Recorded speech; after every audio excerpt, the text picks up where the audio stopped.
Hello, and welcome to Scuttlebutt, the War Movie Review Podcast. We're happy to have you with us as we take a look at films from the dawn of cinema to today. We aim to provide a raw and unapologetic review of each film's cinematography, historical accuracy, and delivery. In the process of analysis, certain details will be revealed. These spoilers are only divulged to ensure a fair assessment of each film. We head into the heart of Kong territory this week with Ray Kellogg's, John Wayne's, and Mervyn Leroy's 1968 bombastic Vietnam War epic, The Green Berets. As always, I'm joined by Mike A. Hey. Mike B. Yep.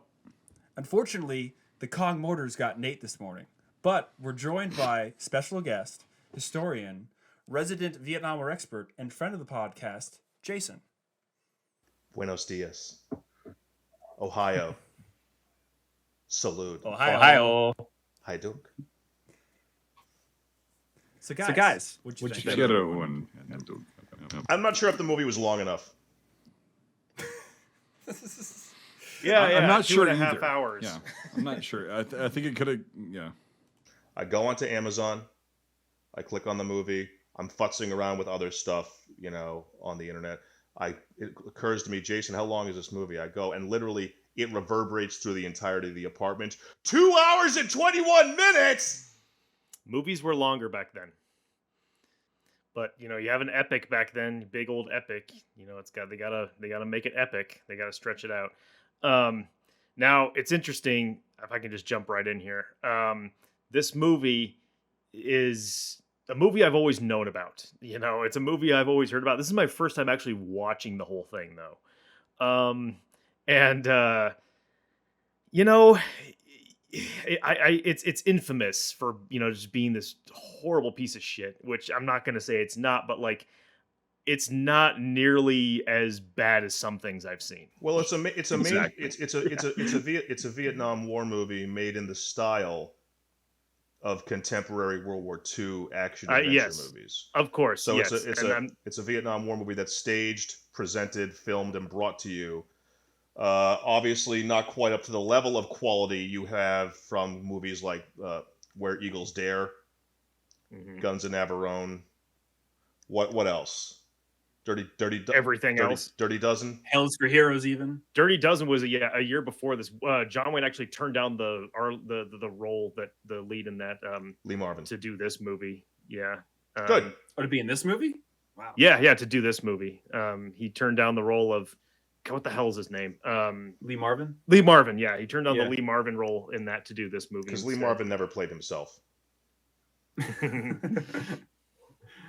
Funny. Now, Lee Marvin was actually in World War II, unlike John Wayne. Yeah, it was his World War II service that had him getting really shitty towards Toshiro Mifune on the set of Hell in the Pacific, and going at him and making him, you got to apologize for literally making him apologize for the actions of the Japanese during World War II on set. Really? Wow. Yeah, he got him, which is even more. That's a mixed bag of a movie too. It's even more ironic when you know what Toshiro Mifune's World War II service in Japan was, what his job was. Well, now I'm curious. What did he do? He was the guy who was in charge of kind of wrangling up and kind of shepherding over kamikaze pilots in the days leading up to their missions. So it was his job to make sure they took care of all their family, all the arrangements for the family, up to and including collecting locks of hair and fingernail clippings so that they would have something to bury. Huh. Wow. Trying to take them out on the town and get them good and give them one good last big hurrah. Try to prop them up when they would do things like, oh geez, I don't know, just spontaneously put their heads in their hands and start bawling. Jesus. So that was his World War II service. Wow, crazy. Huh. There comes Lee Marvin 25 years later. We'll make sure to bring this up when we do, the Dirty Dozen or whatever. Or Hell in the Pacific, because that's such a fucking strange movie. I haven't watched the whole thing, and it's a very just strange one. And I think you're right. That's the first World War II Pacific film he did, because he did a lot of Korean War movies, and he did a lot of World War II B movies in the 50s. And it's cool because he's a World War II vet, you see him do this crazy shit with all his gear. The way he has his cleaning rod stuck through his sling swivel and everything as grand is just what he did in the service. But that's a very interesting tangent. Huh. But just going back to the movie, so yeah, my first time seeing it, I was almost expecting it to be much worse. Honestly, like I was laughing through the whole thing, pretty much. Like I was. Yeah, I couldn't make it through the opening credits without beginning to like just chuckle and giggle like unironically because we all watched the same movie. This movie opens up.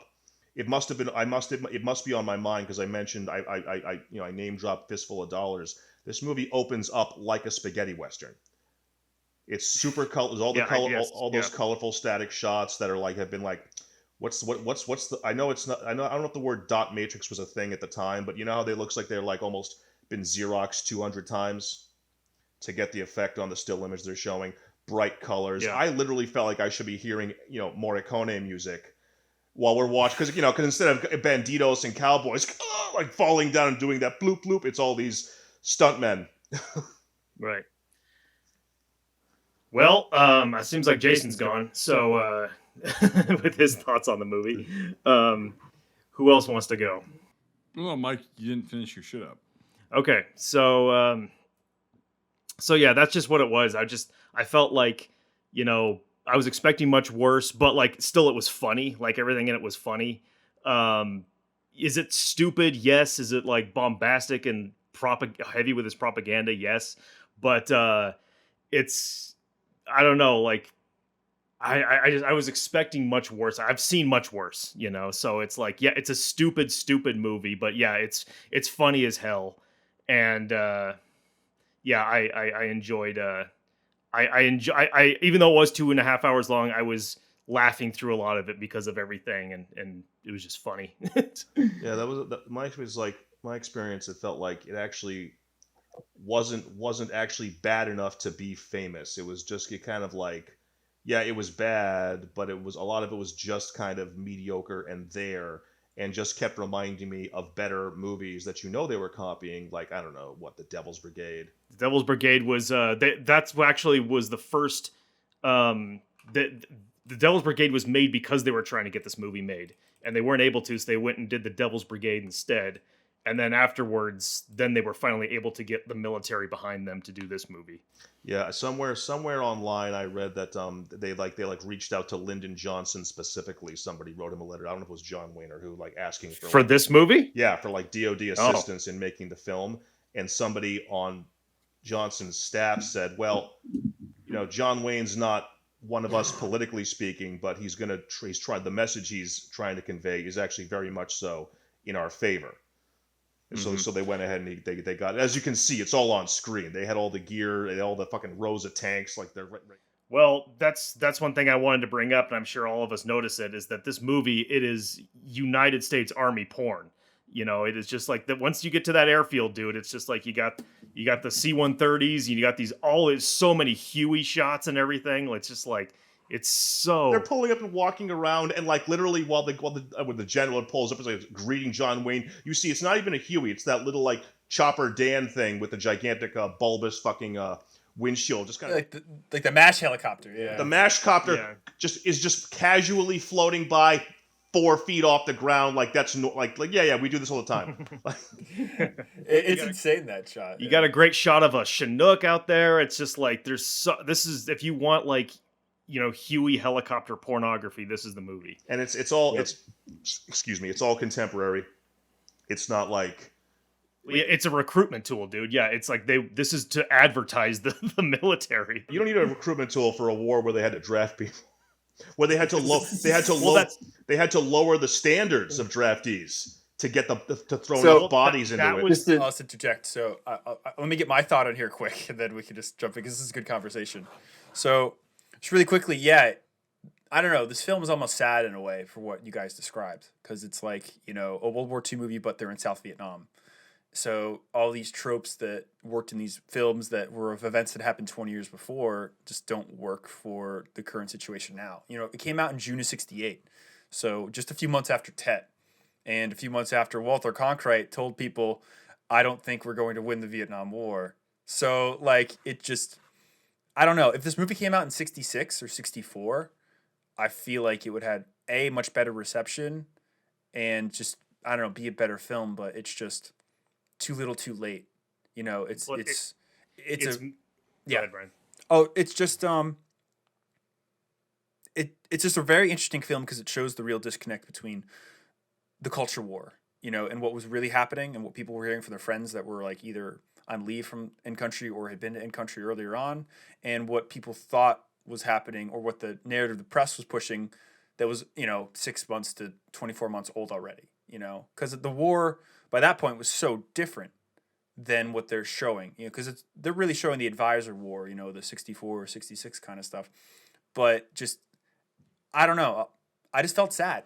Like Yeah, it's just it's meant to detract, you know, everything that the media is depicting about the war. They're trying to, like, that's why I call it like it's a, you know, it's propaganda. It's a, you know, it's a tool for to try and tell people that what they're doing is good. You know, they're trying to snuff out all of the negative, you know, press and everything like that that was coming from the war, you know, and all that stuff.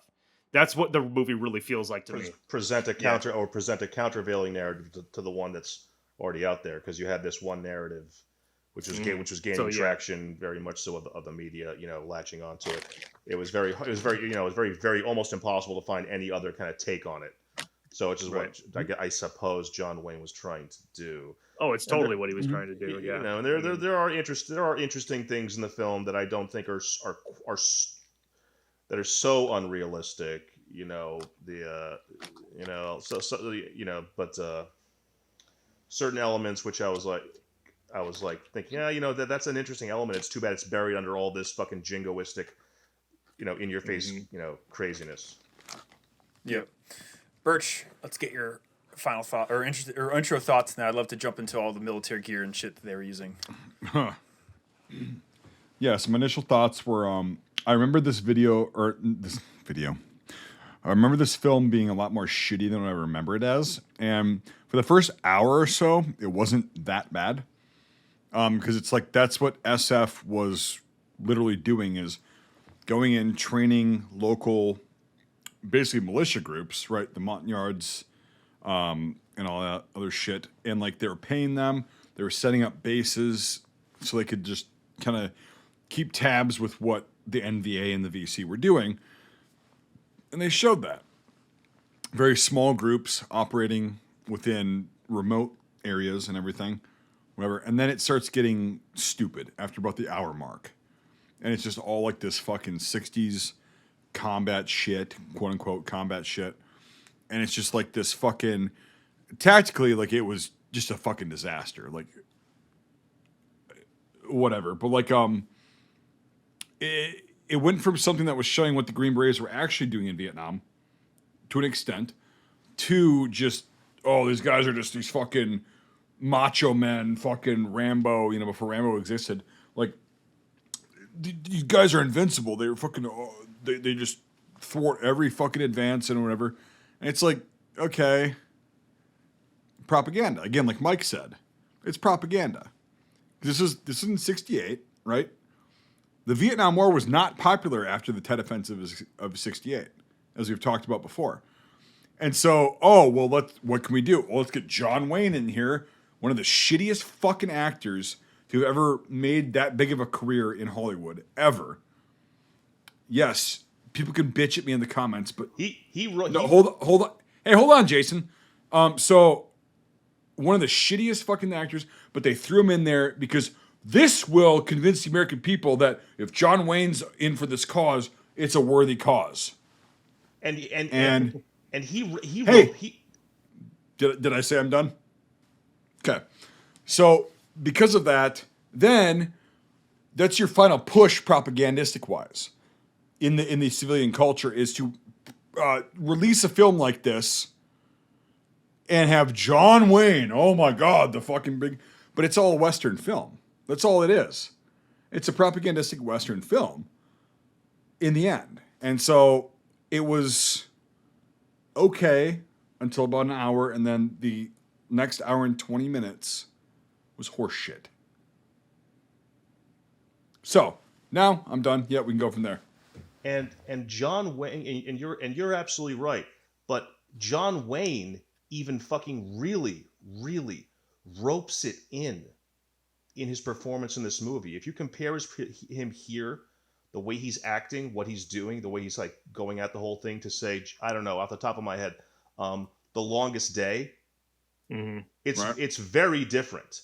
It's very different. I once read in a magazine. I read an interview with a World War II veteran who was part of the actual whatever unit it was that John Wayne was supposed to be in The Longest Day, and 82nd thank you.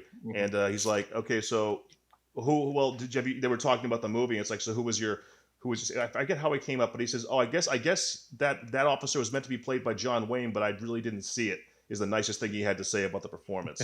So the funny thing. Sorry. Continue. Finish your thing. No, you go ahead.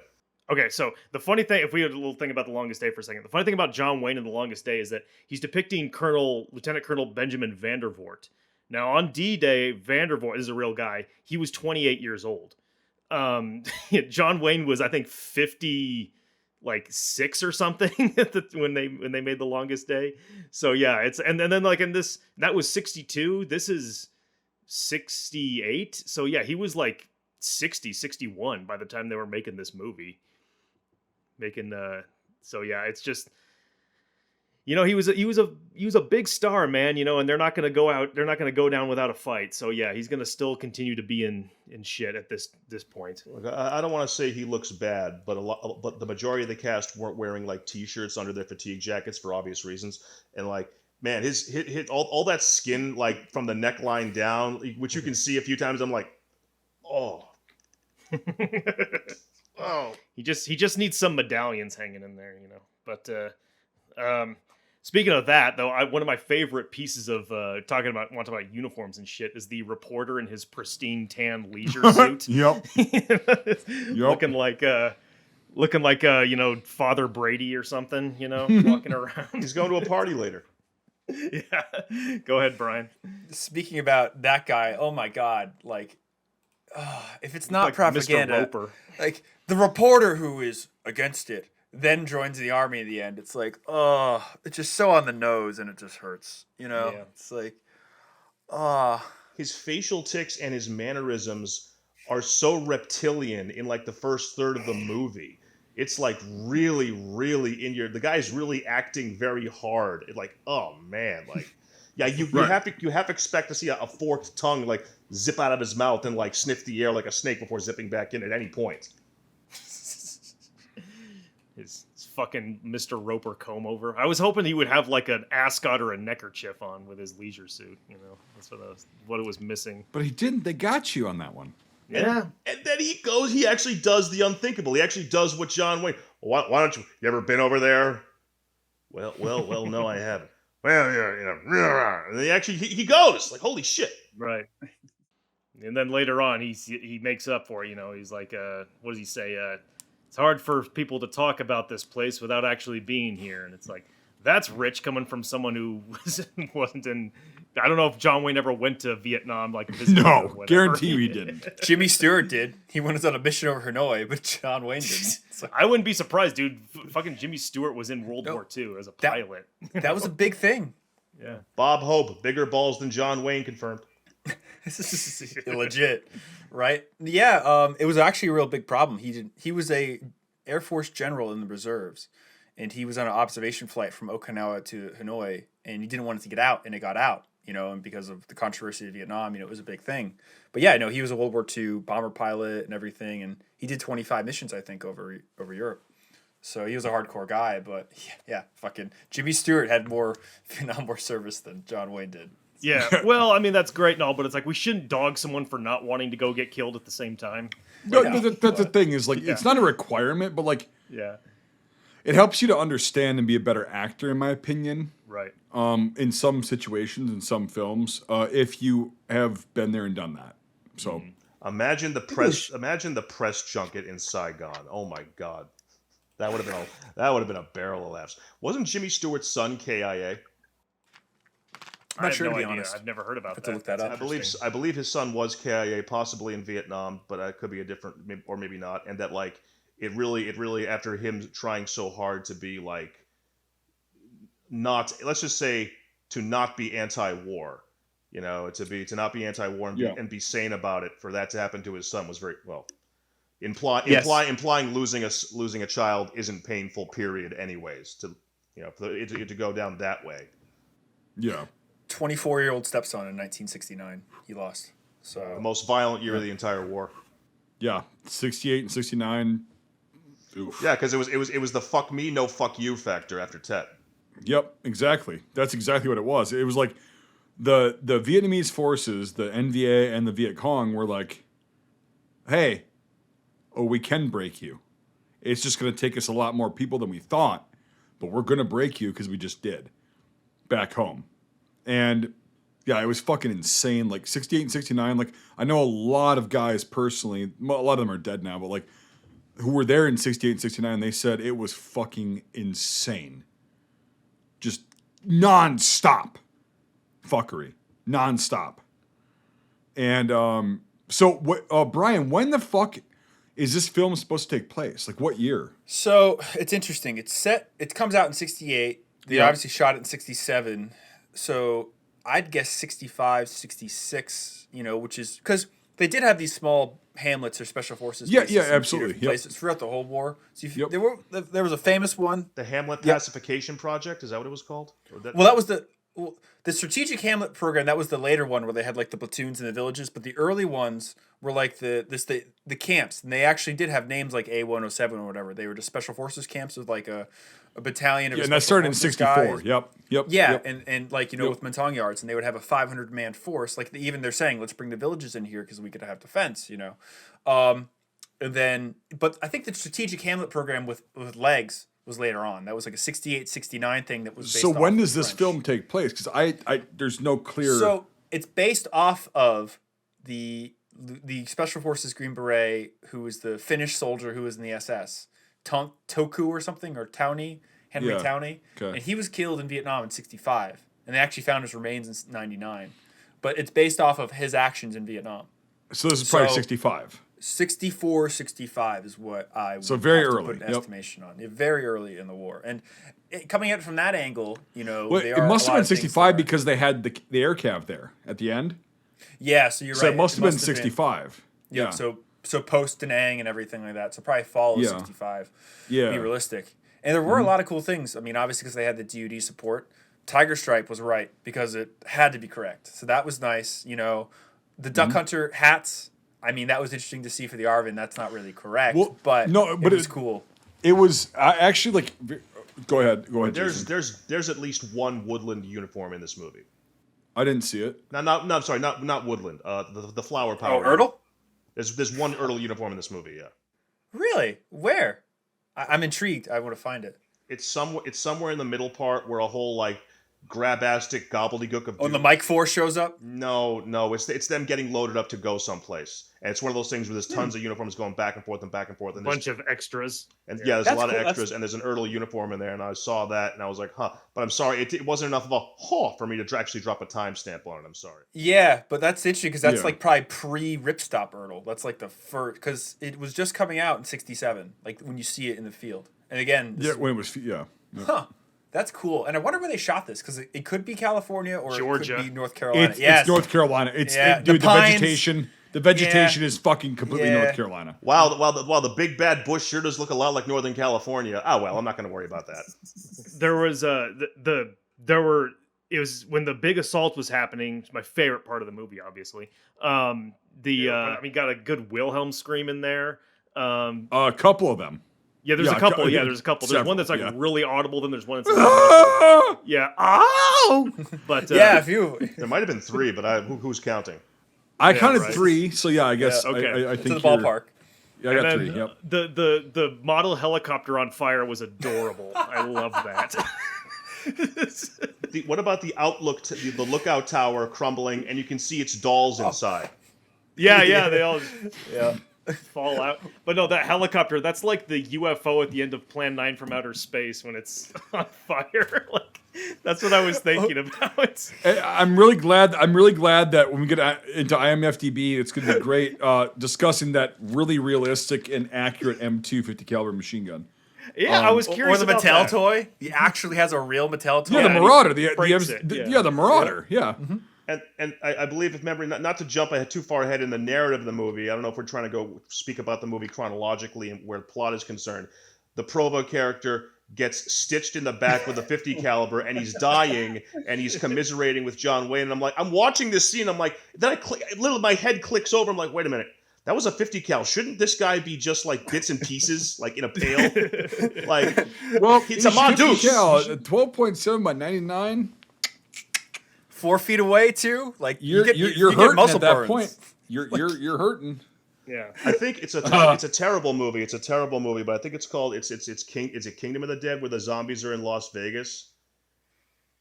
They take I've over never Las. heard of that. Is it? I think it's shit. It's like the. No idea. Jamie. But there's definitely there's a scene in the opening where Amadeus lights up some zombies, and they just puff into like just juice.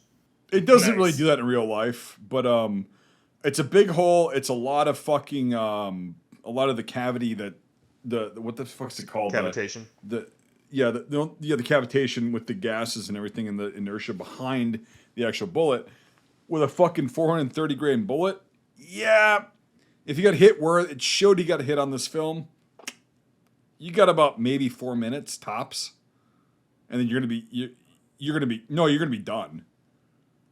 You're gonna be done. You're gonna be toast. So, but that's enough time to figure out what rhymes with your last name for for when you die. So, God damn, dude. Yeah, I was like, feels like Provost Privy. If a guy like that walks into my office and says, I haven't been picked, so I'm volunteering, looking at me with those bugged out, fucking cracked out eyes, I'm gonna literally like make sure my back's to a wall and go, we'll be in touch. oh my God. Sorry, I was just watching the helicopter crash scene again. The flame like goes. If you're using proportions of the helicopter, it goes like 100 feet above the helicopter Yep. in the air. Yeah, because it's a tiny flame that's like this big. But Well, there's no fuel in the front of the helicopter. It's well, just so fucking- it's when it cuts to the actual like life-size prop that they're using. First off, when the shot starts, you can see the ropes tied to it that let it go, and then it swings. The propeller's not moving at all; it's on fire, and then it just hits the ground and rolls in like a million pieces. And then the next shot, John Wayne and the rest get out. It's like what? Clearly, Yeah, clearly go ahead, a stunt Brian. double. If you look, like you could see the guy looks for a minute and it's not John Wayne. And then like obviously the helicopter crash is really bad. And the first thing he does is get that man a medic. And they're like, take him down the hill. He's like got a crushed fucking everything. Yeah. Don't move him. Keep him where he is. You Like, would all know. be fucked, yeah. And then, Yeah, like, it's like- you got to have your full body burn because that's, something. Oh that yeah, they do. right. And but nothing else happens with that. Then he's like, then the sparks, and then okay, Into the jungle, he's running off into the night. Completely Yeah. engulfed in flames. he's gonna light the way for Puff. Like, Scares the shit out of the gooks, I'm sure. yeah, or exactly. When the Mike Force arrives, get down, Bulldog. It's like they were 5 feet away. Like what the fuck? And they didn't realize. Yeah, and also they're in a. Oh my god! So this is one of the things that I hated about this goddamn film, is like, yeah, your Mike Force. Those guys are elite fucks, right? Very elite. They're the elite of the elite, and they're gonna be sitting there all in a gaggle fuck like a fucking high school football team celebrating homecoming, right? It's like you're retarded for even portraying it that way. Because no, these guys are all going to be in fucking formations. They're all going to be disappeared. They're all going to be within earshot. You know how to communicate with them. This fucking gaggle fuck of guys that they've had several times in the film, not just with Mike Force. Okay, well, we get mortared every fucking 3 or 4 days. Cool. You don't think the VC are going to fucking see that and be like, oh, these guys are gaggling up. And so we're just going to launch one fucking round and eliminate about 75% of that gaggle fuck, so then it's easier to take the fucking firebase. I mean, really, like, and when they're walking too, like, come on. When they're walking, dude, even back then, especially the special forces, knew what a fire team wedge was, right? Out. Spread out. Walking together. You're not in this cluster of people. Like, what the fuck?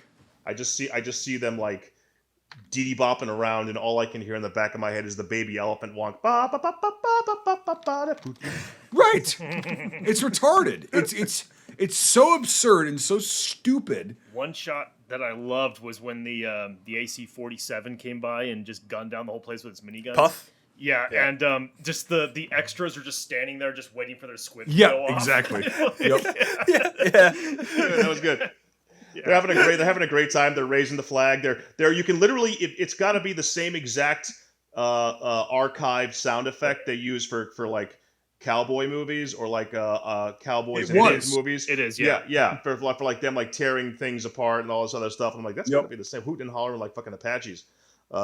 It definitely was the same. You're on point there. Yeah. If we can talk about sound effects for a second, the first one that I really noticed was at Let's the take a piss. I'll be right. All right.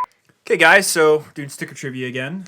This week's question is, during what movie's production did Donald Sutherland become seriously ill and had to stop shooting for a few days? To the point where his wife received a telegram saying that he would probably die before her arrival. So, as always, guys, whoever gets it right, or take your guess, send us a message on Instagram or Facebook, and the sticker is yours. One that when it comes to the sound effects, the one that I really noticed at first that I was familiar with was when they get to Vietnam and they're on the C-130 and the door starts coming down. The sound effect they use is the sound effect that Looney Tunes used when there's an elevator. It's the Looney Tunes elevator sound. I'm like, that's the elevator sound from every Looney Tunes short. They should have stuck with that and had Looney Tunes sound effects for everything. Like a really loud, exactly. Like a guy gets punched, I want a really loud kapow, like, you know, bonk. Do I know a really funny little trade secret? What's that? When you're on a C-130 or by a C-130 and that ramp drops, you don't hear it. You don't hear anything. You don't hear it at all. You don't hear fucking any sound. It just does its thing. Go back and watch it though. That. I know what you're talking about. Yeah, I'm like, that is the Looney Tunes elevator sound. First thing I thought when I saw that scene is like, we read about all the memoirs, is how the wave of heat and humidity hits you the second that fucking plane opens. Yeah, it does. Yeah, yep, you're in Southeast Asia. The memoirs also always seem to reference the stink. Yep. That's it, dude. When that fucking ramp dropped on the C-130 when we got to Iraq, it dropped, and you literally could not hear it. It was just all you could hear was the of the props because they're so fucking loud. And then all of a sudden you just see the ramp drop, the little door come in. You see the light peeking in. Yeah. Yep. And then we landed during a fucking sandstorm, which was fun. And so we were walking down the ramp of that C-130 onto the tarmac, and it was just loud. And then we're like, Jesus, okay. But yeah, the heat, it wasn't super humid, but it was fucking 120 degrees at night. And it was fucking hot, and then the sand and the stink hits. And then you walk around the tarmac, and they're like, welcome to Iraq. Get your fucking shit. Get the fuck over there. Was it? Okay. Did everything suddenly become from like your normal, like, you know, the way you see the world normally to tinted yellow, like in every movie about the Middle East? What do you mean by tinted yellow? You know, it's like, hey, we got to set this movie in the Middle East. Be sure to use the piss filter on the entire film. Yeah, everything is all sepia. Also, no, while they're driving through the desert, give me some of that kind of singing going on. Yeah, no, it's just it was very it was really dark because we landed at like 1 or 2 in the morning, and then just dusty, like just tan. So yeah, no, I know what you're talking about though. Like now, like that filter, no. Yeah. But anyway, like so the same thing with like it didn't look like Dune. What year was that? 2009. Okay, gotcha. And so, but like in Vietnam, like they would land there, and you see the guys, you know, in this movie, like, okay, the ramp drops and all that shit, and none of them seem to be affected by the fucking humidity or heat. And I'm like, even if you've been there before, you're acclimated to Fort Bragg, okay? Which is hot and humid, but it's not as hot and humid as Vietnam. Okay, why could you? It's a face that I watched everybody, and I had it as I was putting my face to the side. Everybody was like, oh. And then even the guys that had been there before. Yeah, okay, right. Just give me a second, Jason. Even the guys that had been there before went, God damn. All right, well, we're back. But they all had everybody had a reaction. Yeah. It wasn't like a big like, oh God, but it was just like a oof. All right, get down the fucking ramp. Let's go. Yeah. And so go ahead, Jason. You know what movie has exactly what you're talking about and does it real well, but then kind of stomps on it? Platoon. Yeah, Platoon does it well, but Platoon has just got to be so over the top that as he's getting off the plane, he has to encounter like I don't know, death, whoever that guy is. Yeah, Well, it's Oliver Stone. we actually His future- did see that too. Yeah. When we were going into Iraq, we saw carts going onto the plane. So, I mean, that's not totally unrealistic. I'm not talking about that. I'm talking about he walks past another soldier who looks like a fucking scarecrow with eyes like piss holes in the snow. Oh yeah. And That guy. and I'm like, is this? Yeah. Are you sure we're being in your face enough? Which is a Yeah. It's Oliver exactly. Stone, man. Which- It's got to be in your face. Well, yeah, but Cocaine. that's fine because that was a. Yeah. Oh, sorry. No, it's all good. Yeah. So when you landed and you were getting off the AC-130, was there like a little bird that was hovering 4 feet off the ground, weaving between the battalions of troops? No. Just Well, there. we also weren't special forces. We were just fucking light infantry. yeah, so- fuck you. Yeah. You don't get that escort. A helicopter ground guide. Jesus Christ, yeah. That. Oh my God. This was the most joyful landing in country I've ever seen. Yeah. in this Really, movie. they're just like, oh, we're here, buddy. We're on a vacation. Let's do this. Yeah. There's a couple guys that are like kind of apprehensive, but it's like fucking everything's good, bro. Welcome Yeah. to Vietnam. Accompanied with your best late '60s xylophone music. So The music in the soundtrack of this movie fucking sucks dick. yep. So many times during the motion picture, I was like, "Hey, composers, if you want to hit me off with something pretty good, like some nice I don't know, like fucking You Only Live Twice, like big, brassy symphonic to show the big battle. Now would be a great time. What do you got for me? Nothing. Indiscriminate yelling and explosive noises. Yeah, Miklos Rosa. Or You could have whatever put his on name is. so much good fucking music, but at the time it was like, oh, it's rock and roll. No, this is white collar America. We don't listen Yeah, to exactly. That's what I'm saying. The countercultural aspect of just the experience, period, in country is nowhere to be seen, and that's how they wanted it. Which is fine for that. If it's 65, which we'll say it. So, Brian, would you say late 65, early 66? Can we agree on Yeah, that? for the film, Just for yeah. the frame of reference, like for future. Yeah, La Drang Valley. Does anybody Drang. do any of you guys know anything about the novel this is supposed to be based off of? And is the novel one of those things where a bunch of names get switched around, or is it like an actual fully fictional? I think it's fully fictional, just loosely based off of that SS Special Forces U.S. Army guy who was lost in Vietnam. I didn't see any books or anything it was really based off of. Unlike, per se, the Quiet American, which was based off a real book out of Indochina with Audie Murphy and stuff. Because there's not a lot else you get out of Vietnam at this time. You have Jump into Hell from the 50s, which is about Dien Bien Phu, and a few other things. But there wasn't I feel like this is the first real narrative to come out of Hollywood about the war, and that's why it's based in 65, and that's why it just has all these tropes from. I was gonna ask that, okay, is this the official first Vietnam War film? No, there's probably something else. War film. Yeah. Sure, because there might have been little weirdo kind of intrigue sort of movies, or proto spy movies maybe. Or documentaries like the Anderson Platoon. I think that's 65. Yeah, which all So it took until 68 to actually have a war movie made about this. well, it was That's John. what I'm wondering. But look it was John Wayne trying to get it made, Yeah, swimming right. upstream. Yeah. Yep. Brian. So this is the third movie made about Vietnam in the 60s. The first one is 64 called A Yank in Vietnam. It's about a USMC pilot shot down. The second one is 66 To the Shores of Hell about USMC force recon troops getting POWs. That's interesting. Then this is the third one. And there's a few other. The next one is 2 years later called The Losers, and it's about an American motorcycle gang is recruited to a mission in Cambodia. I've seen some of that, yeah. I think I have too, and they have German helmets on and stuff. Yeah, So swastikas. Yeah. this is the last of the real deal. And there's a bunch of South Vietnamese ones, but this is the last of the real deal, serious films that they're trying to make.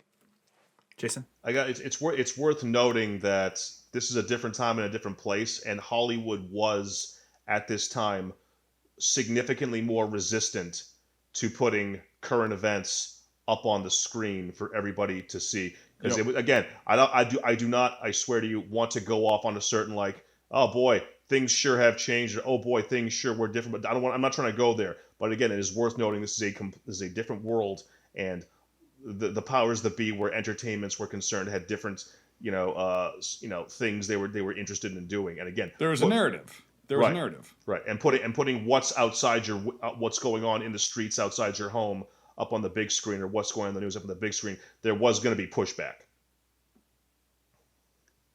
Correct. Yep.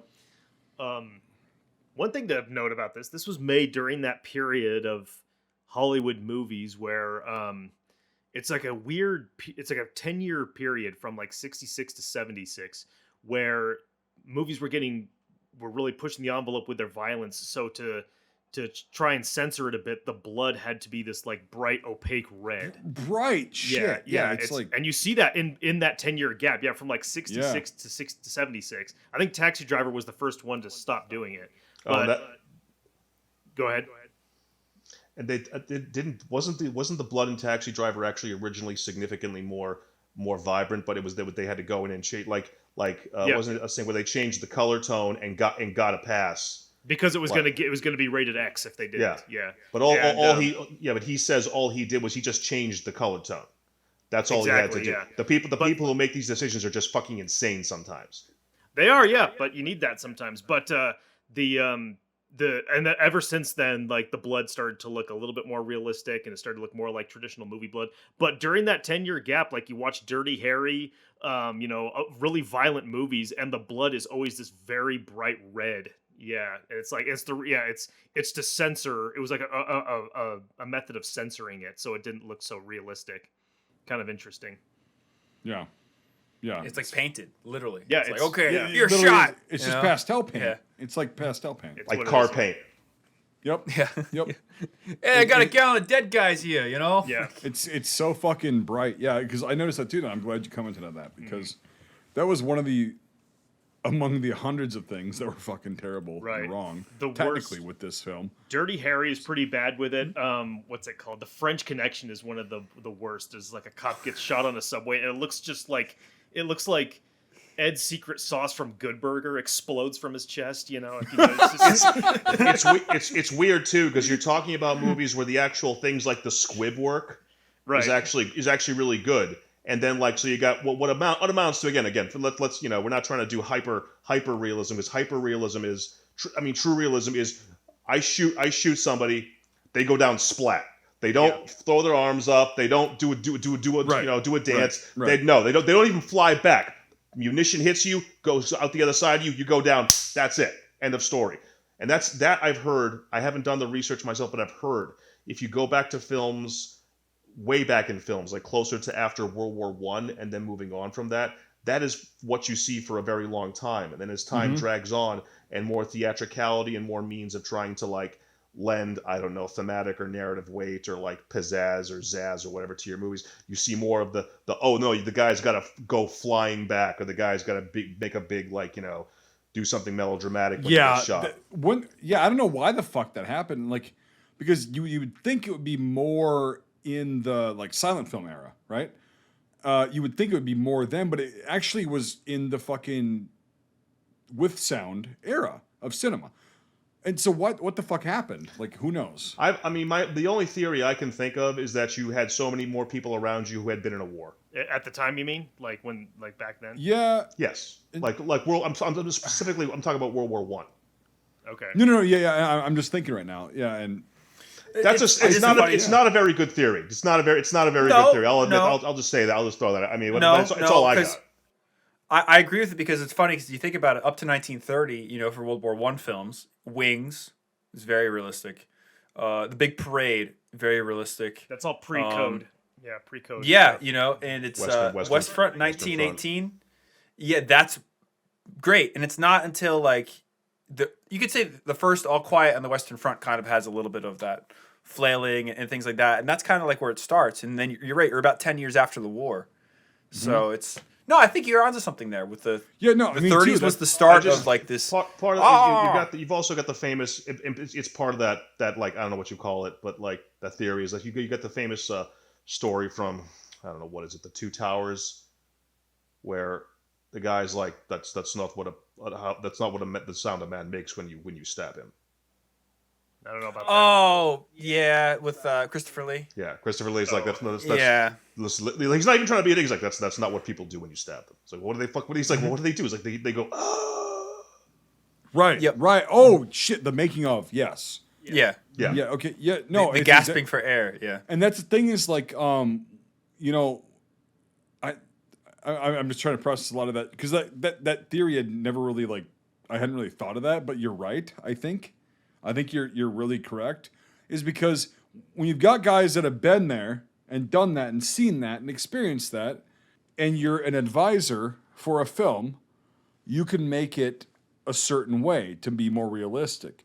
And then when you get away from that, then you get the whole. Ah.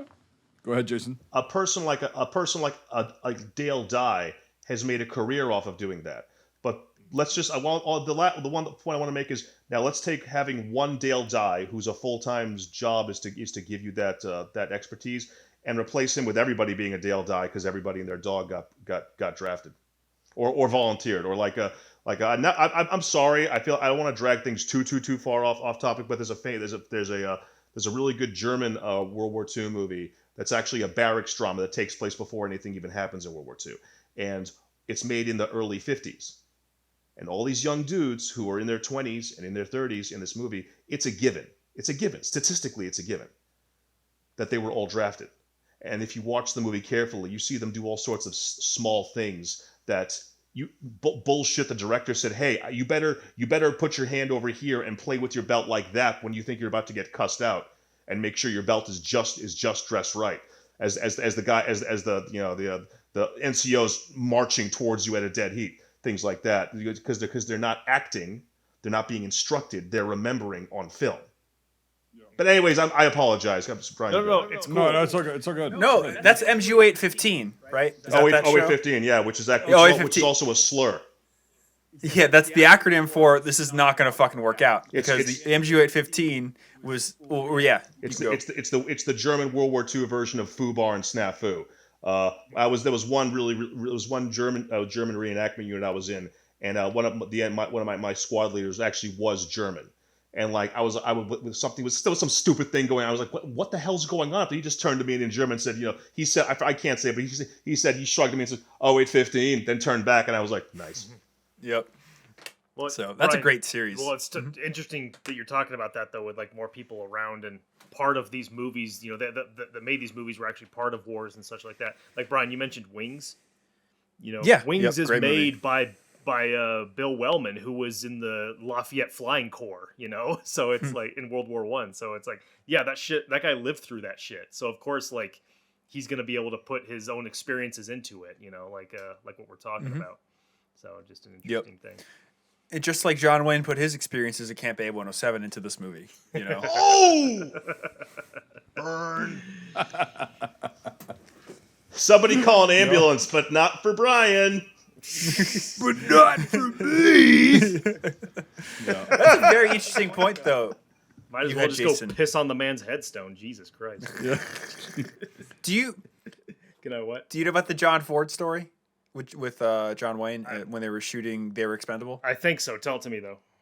So they were shooting They Were Expendable, and John Wayne was really the only guy there that wasn't a service member or like a veteran from the war, and they shot this in 46. The other lead, who his name escapes me, he was a PT boat commander during the war, and when he showed up on set in Florida, he saw a PT boat and just started crying.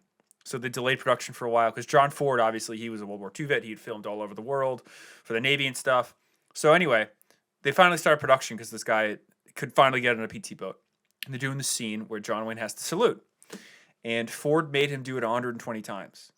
And at the end of it, he goes, well, fucking, I guess I can teach you to do something in the military, and walked away. And like, that was I support Ford, that 100%. That was Ford basically saying, fuck you, John Wayne. You weren't there, and it was very interesting. And it was very early in production. We're gonna talk about John Wayne getting fucking absolutely fucking ass blasted. I got a quick one. Apparently, there's a couple of these. So one of the last films he did was famously a film called The Shootist.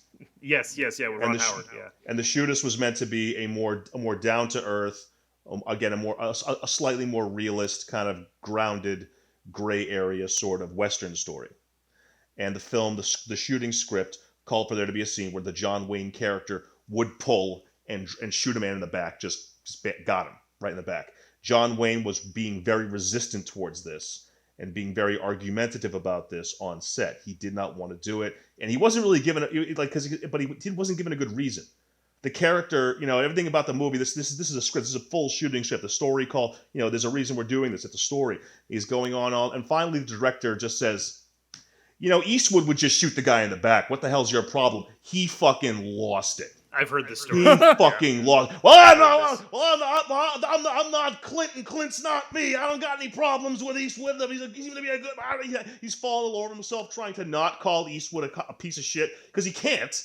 He's all this stuff. I don't want to go. Like fuck, Oh God. A couple months later, he was dead. Yeah, I think that movie came out after he died. Really? Yeah. That's 76, I think. 76, and yeah. So it's I don't know. It's a oh mixed wait, no, bag of a I'm movie for wrong. sure. He died in 79. Never mind. Oh well, fuck. Damn it! I was hoping that was true. And just while we're on it, so this film reminded me of some of the earlier John Wayne films, and seeing as he directed it, I think there's a direct, influence. First off, bullshit. He directed this movie. He's well, credited. influence at least. He's credited. So that's like a movie where you have 8 producers. Bullshit. They all produced the movie. You know what I'm saying? Those other. Yes. oh yeah. That other guy Absolutely. did all the blocking, did all the shooting. Okay, maybe John Wayne jumped behind the camera once or twice to pretend he knew what the fuck was going on. Yeah, he shot the A107 scenes. You can see how good they are now. But what do you call it? It reminded me of Sands of Iwo Jima in a way, like where they had Tarawa and then they had Iwo Jima. Like there's the 2 parts to it. And then also the fighting Seabees, because the Seabees are there and everything. And it just, again, it reminded me in a lot of ways of his earlier heyday World War II movies from 20 years, 25 years before that they just put into this trope. So yes, or we don't know what it was based off of, but if it's based off the idea of a special forces camp and then they're all working on it, I could see maybe how it was interjected into there. But I don't know. It just... One of the CBs in the movie is played by John Wayne's son. I presume it's the one who does all the talking because only one of them fucking talks. Yeah, right. That's just We can feel that gap. I got a machine. That's just my pistol. Oh God. But yeah, it just reminded me of just earlier times. I could see this being like, on a so bad it's good movie night. Like all of us watch this shit. Like It's not as bad as I remember it to be. It's though. funny, That's the though. problem. But Yeah, it's not so bad it's good. in my opinion, it kind of is. I'm trying. It wasn't my. I didn't want to come in being belligerent, and I'm still trying. I'm not trying to be belligerent, but like a piece of me is like, what I don't care what. So Brian comes after me. Oh, Jason, you gotta come to the podcast. We're gonna do a Vietnam movie. I'm like, cool. Like, can we do? The Connecticut accent. Hang on. I got this. Oh, but wait, there's more. Hey, can we do something that's like actually fairly unique and actually a little bit quirky, but also ultimately quite good, like the odd angry shot? No. Okay. Can we do something where at least we're gonna have a lot to talk about and a lot to chew on, like Apocalypse Now? No. Well, Jesus, Brian, what are we gonna do? The Green Berets. I'm like, Yep. Splat. boom. Someone has to do it. But yeah, it's honestly it's not as bad as I remembered it. It's funny as hell for to me, though. some of it. That's the worst part about this movie, though. It's not bad enough to be a true comedy. Correct. It's very kind of like the thing because all the things, my favorite parts in the movie, thinking back on it now, talking to it with all you, are like the really over the top, just downright nasty, fucking Fu Manchu traps. Fucking Pizza-san! Yeah. a fucking the little Asian kid with wall. the Asian kid with Down syndrome. A Mexican stunt double absolutely gets his throat slit. Yeah. Like they even used the silly putty to give him a fucking big thing here. And then they'll had the blood shoot out the other side, out of the stunt knife, maybe. I don't know. K bars on everybody. Oh yeah, of course. One thing we have not mentioned at all is the story of this movie, and that's because there is zero story. The movie is just look at all this cool shit that the military has. Like that's the whole movie, right? Well, it's a propaganda film. Yeah, exactly. Yeah. So, Yeah, there's and it's writing that's very much so centered on just fucking smashing you over the brain with a specific narrative, a specific message, and they do it. It's the only like the best equivalent to this film I can think of is Gung Ho from 1943, which is a World War II propaganda film to make Marine raiders. And it's literally just like this, a wartime narrative supported by Hollywood and big industry. And yeah, it's just crazy. And we haven't talked about it yet too, but George Takei is in it. And I actually think he's cast well. I'm not gonna lie. Yeah. He was this was the same year he started Star Trek. So yeah, he was doing this while doing Star Trek. Yeah, he had to miss a bunch of Star Trek episodes, which is actually why Chekhov became a character. Oh, is that the reason? Oh. That's why Chekhov exists. That's basically why Chekhov exists. How ironic the communist became a character. He had to miss like 10 episodes.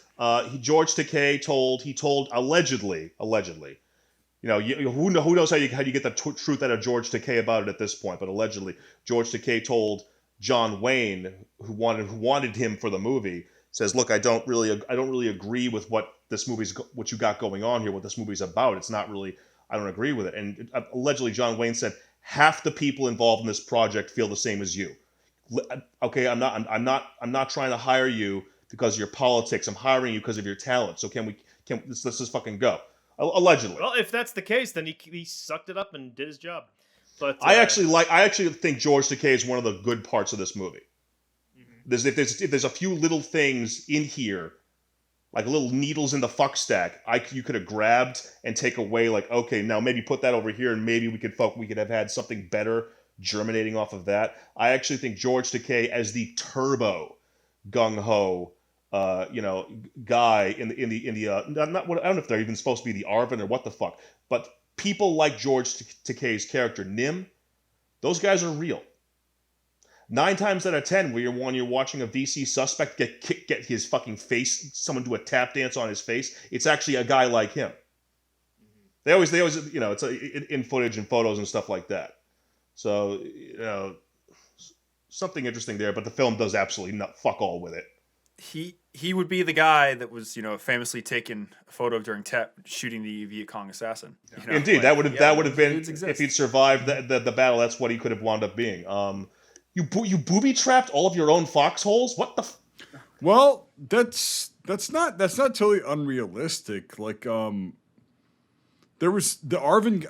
If you read a lot of like things those guys wrote and what's come out and like the just the shit that like has been declassified or it never was classified, but like the Arvin guys were 10 times more scared than the fucking U.S. forces or the coalition forces, we'll say, the Aussies and whatever, the Rock guys. They were terrified because they're like, if I get captured or found out, my whole family's fucking done because of the VC. And like those guys were like, they had a conundrum to face. Like, okay, so if the VC says, okay, we're going to launch an assault tonight, and then you guys take these guys out with the fucking machine gun so we can get in, what are you going to do to, like, save your family? Like, it's so... the Vietnam War, and today, it's still the same thing, and it's always been this way in warfare, but, like, especially in Vietnam, it's so fucked up because, like, what do you do? What alliance do you have? What should you choose over your own family? And both sides made it very hard. Like the Arvin, if they find out you're a VC, yeah, your family is not going to have a good time. They probably won't get killed, but like the VC and the NVA, yeah, you're done. And we're going to make it very public to set an example. And it's like, and so a lot of the Arvin guys were so fucking paranoid about that shit, especially the commanders. And that's why I actually, this film's got a lot of shit wrong. I don't think that was unrealistic. I think it was unrealistic in the way it was presented, and like he himself had the clacker and like all the claymores went off. Yes, that's a little bit Hollywood. Yes. Blofeld presses a button and some guy drops into a shark full of tanks in the office building. Right. That'd be a funny cut. But I don't think it's unrealistic to have like an NCO or a junior officer to go, I don't trust these guys. I fucking knew it, but damn, like, yeah. Yep. Yeah, or just shoot him. Yeah. Yeah, which is what the movie is trying to show you. Exactly. But it does it in the wrong way. Again, this is where Nim, I Correct. think, is again. I look at it and go, well, that's interesting. Why can't we have more of that and also better and not as never mind. No. Keep going, because that's exactly what I was saying. Is like, it's not portrayed well, but it happened. Because in a better movie written by better people, Nim could have been a fulcrum point of the plot where he's as much of a true believer as he was to begin with, and perhaps is getting even more, what do I want to say, extreme and brutalistic as the film drags on. And this is being shown as a message, but even as like a character, as like American characters are becoming disillusioned. They don't want to believe that, but he does. Yeah. Because sometimes you can't help but sometimes I can't help but fan fiction a better story in some of these fucking movies. It happens all the time. Like, why the fuck they do that? You could have done this and that and the other, this and that. And like, there you go. You're better idiots, I'm a filmmaker. I do that all the time. Yep. We all do. And it's like, yeah, it is what it is. And like, but for that scene, it's like, and a lot of the things that were like going on, like when they caught that one guy who was VC, when they caught him, beat the fuck I'm not out doing of him, anything suspicious. I also don't look incredibly creepy and like a, Yeah, that was the thing. It was like they were portraying, again, it's a propaganda film. And so they portray these guys as retarded and like, oh, I'm going to actually like step out paces in front of everyone. No. I'm going to do this. Yeah, and then step out paces very, very, very precisely. All I want to say about that actor is he was ugly enough and over the top enough to receive the ultimate honor for an actor like that of being brutally, mercilessly killed in a Death Wish movie by Charles Bronson. Oh my God. Yeah. Man, have I got a franchise for you.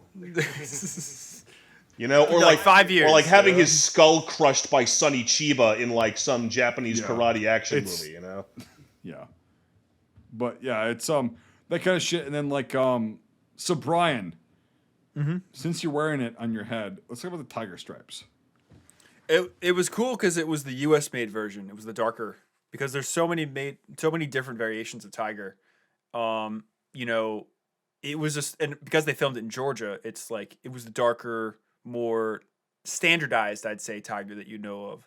Like in country, I'm wearing golds right now. Like you see really crazy variants and shit for the base colors and there's some browns and whatever. But no, they're wearing very standard 1960s. What you think of the stereotypical tiger is, in my opinion. So, you say U.S. made. What do you mean? Well, I mean the stuff that was made in the States, because there were some very limited runs made in the States, and then most of the crazy shit was made overseas. Yeah, most of it was made in Vietnam.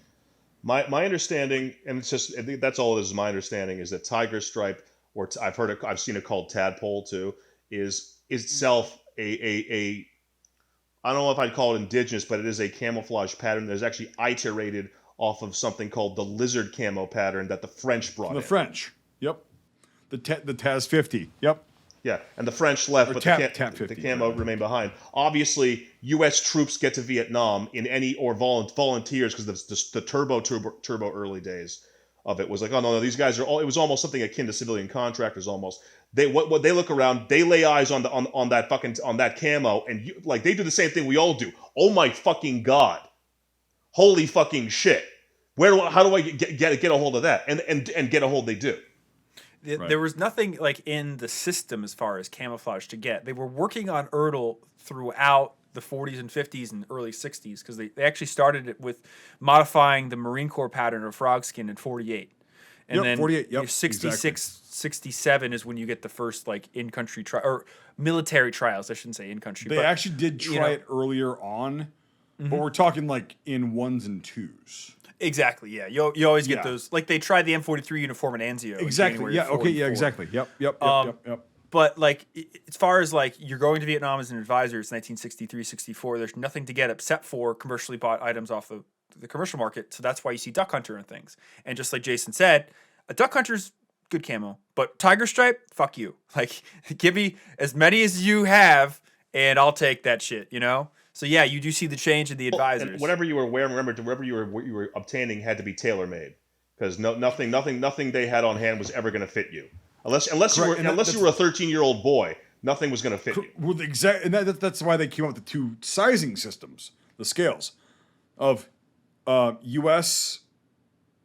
scales and Asian scales. So U.S. XL is going to be like a modern day, like probably large, and an Asian scale large is going to be like a fucking small for Western countries, and so that's why they started stamping them differently. But they were all, well, when I say all, we're not focusing on the exception, Brian, like the couple people that made them in the States.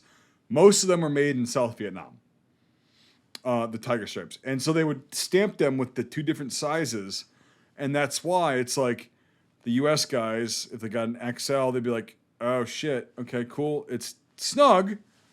And then they'd have to get it like tailor.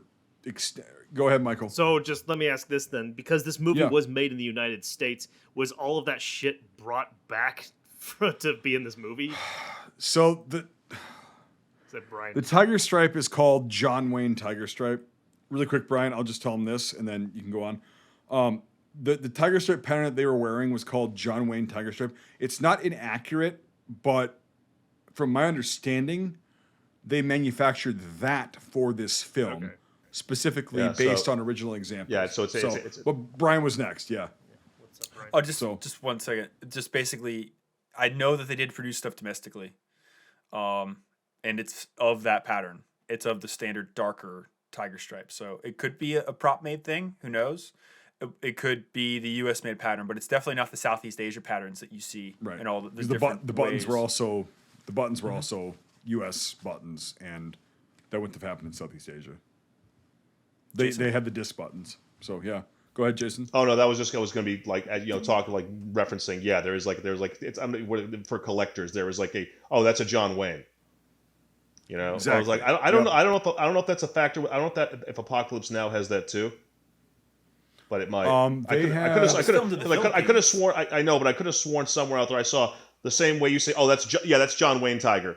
For like, again, as like a catch-all. Like, yeah, that's that pattern. There's like that's Apocalypse Now pattern for like a whole. I wonder if that's a collector, Or if it's like- collector's or event like for or the like- darker tiger stripe. Or like that's a Willard uniform or something like that. Let me go get my book on tiger stripe really quick. I'll be right back.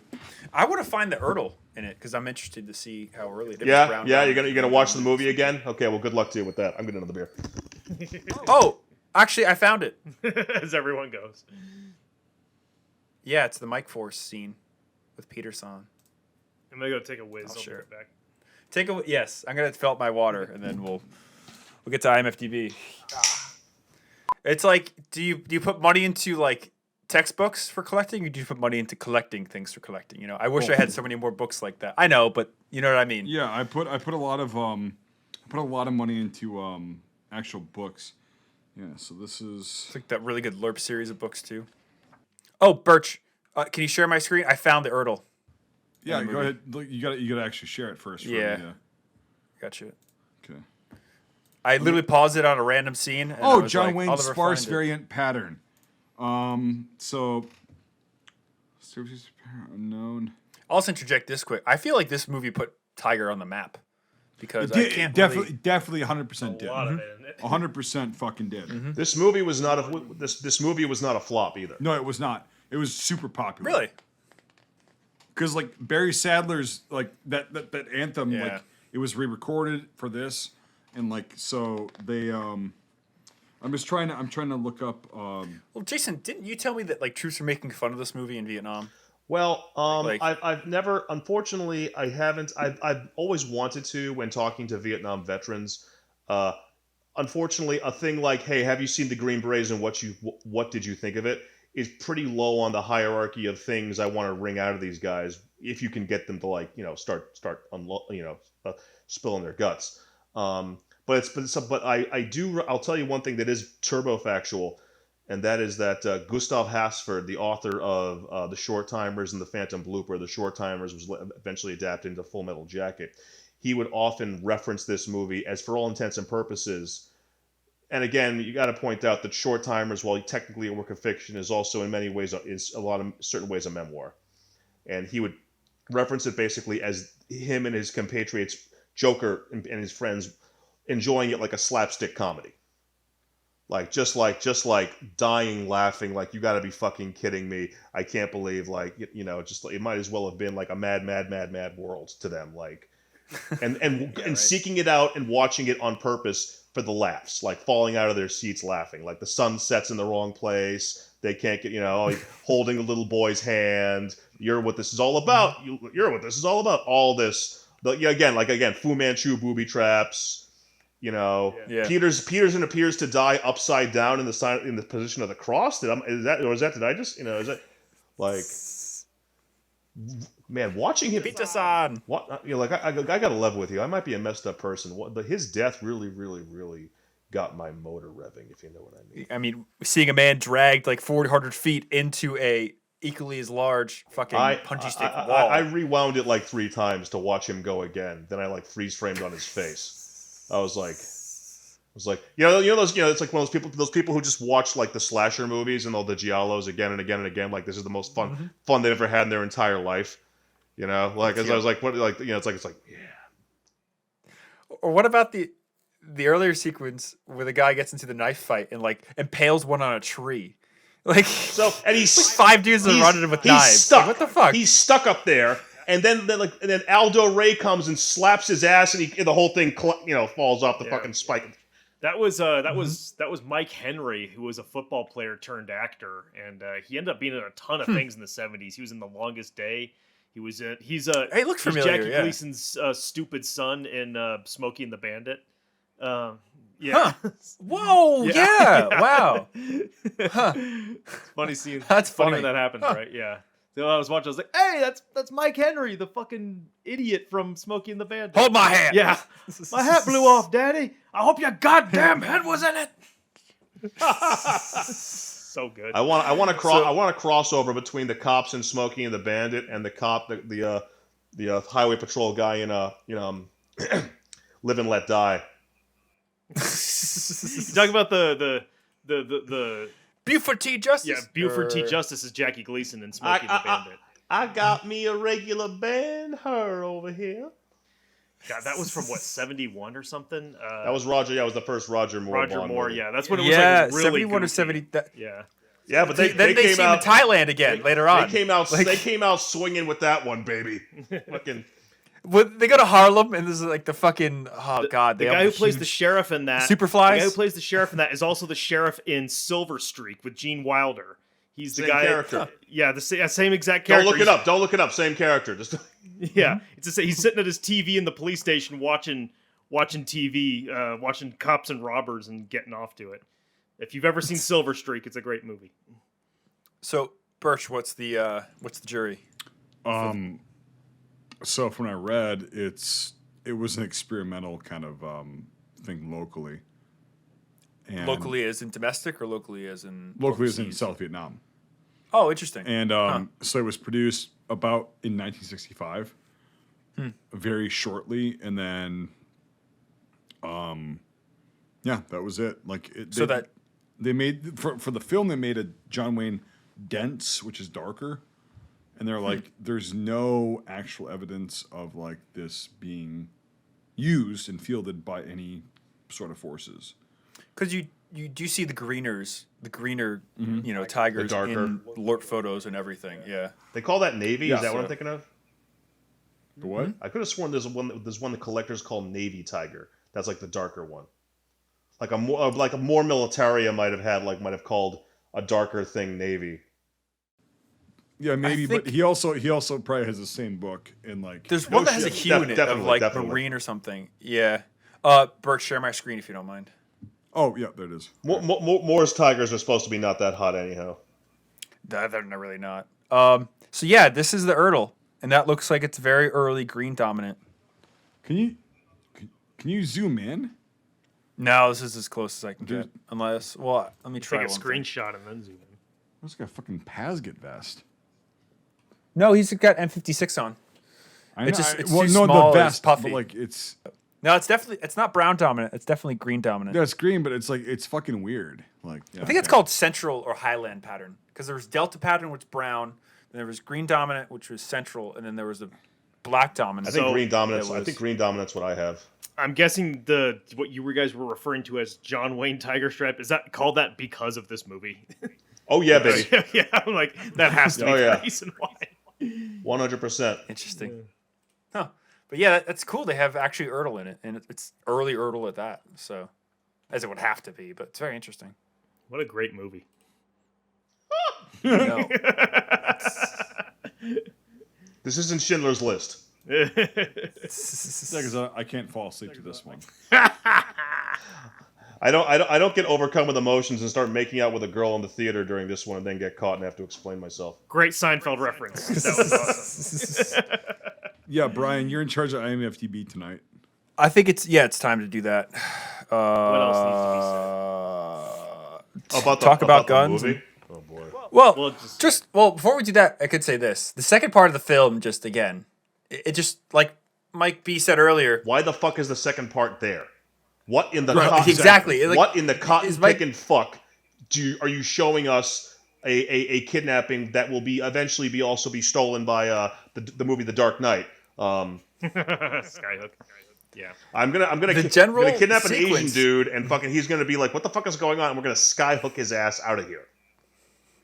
The whole sequence with the general, it just goes to show again how distant they are from the facts. Like, he runs the whole Viet Cong in the South. Like, oh my god. He shows up dressed like General Zhukov. What the fuck is going on here?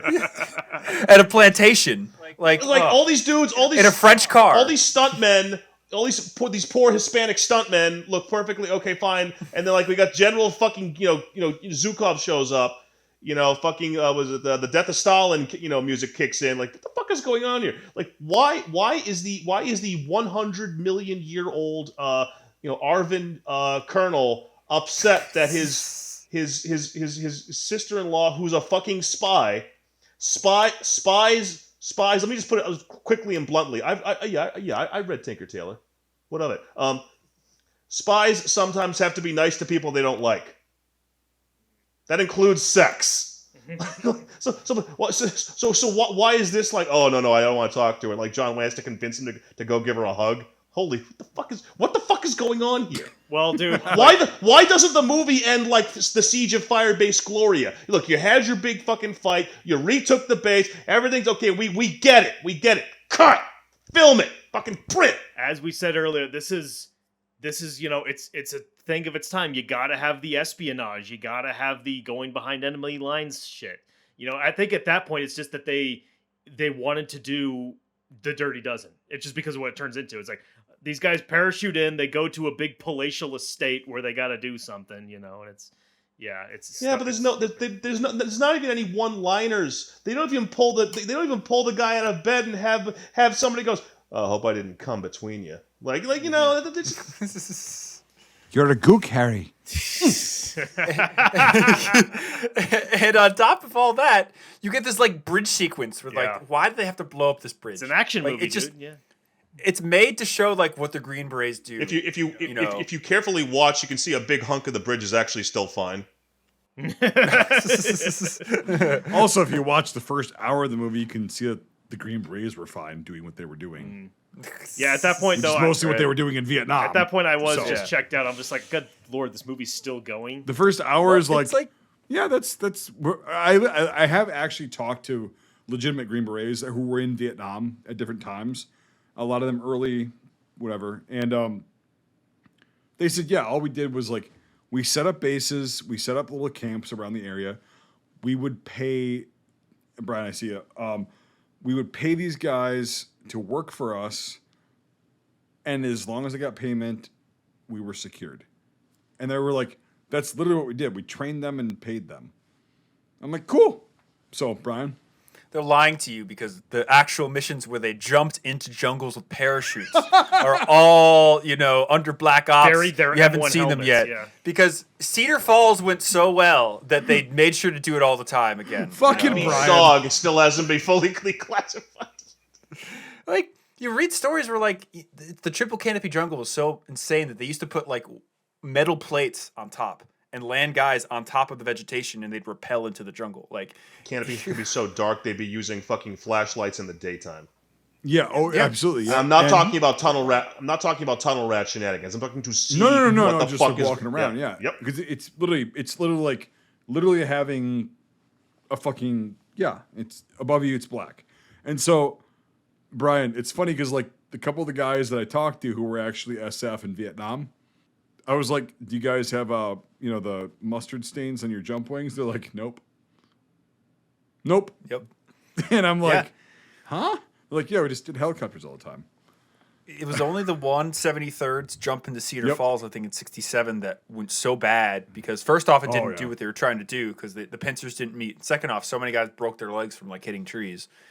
Why are there no jumps in the Second World War except for onto an island in the Philippines that has no trees? Like, there's a reason you don't use paratroopers in the jungle.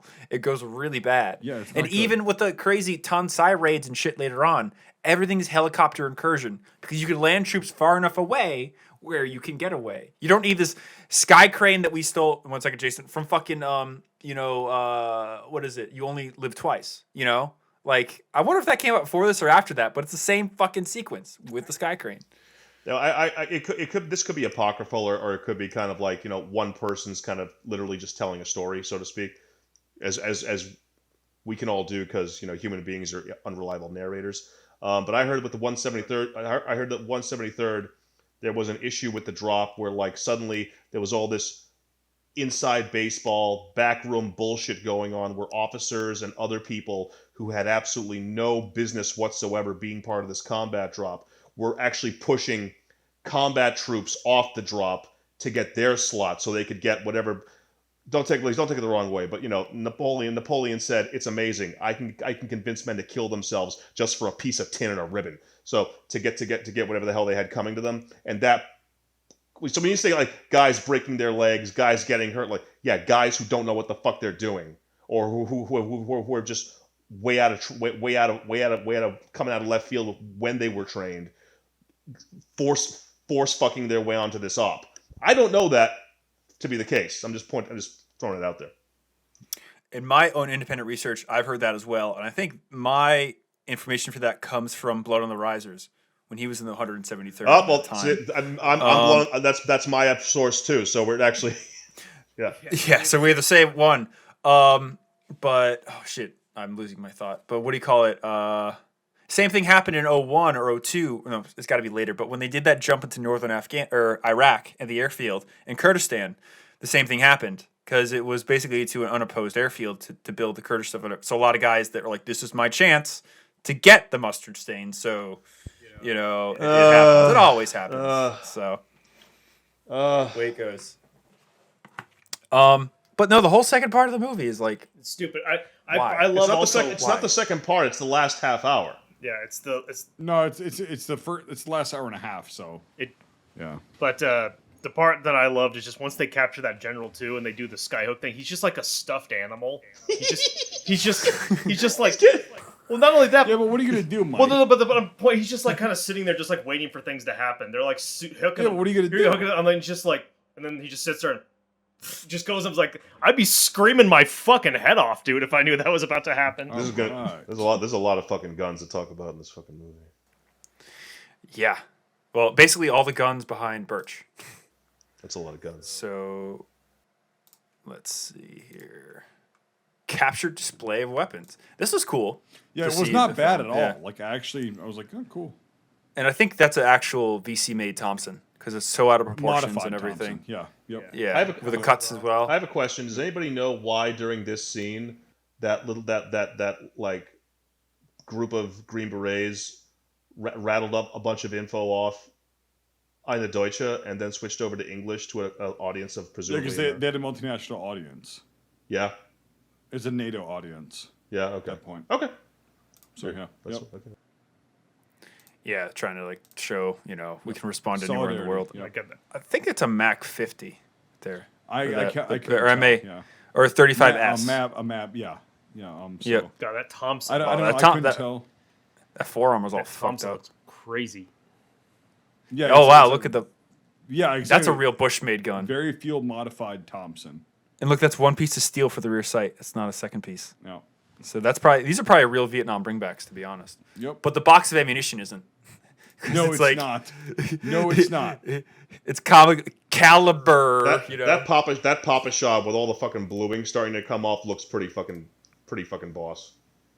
Oh yeah, that's a real, like me conquering back. And it's like this is all made to show that with that scene, it's like these types of communists, those types of communists. Check the domino Slovakian. Yeah. Watch out, this guy's about to kill somebody. If only. The Mat 49, that was a very common weapon used in the China War and then in Vietnam. Yep. Is that for tank? I think we were talking is about that it. thing for tank crews or something? No, it was just for paratroopers or really it gives us a machine gun that could get folded NCOs up, as well. easily.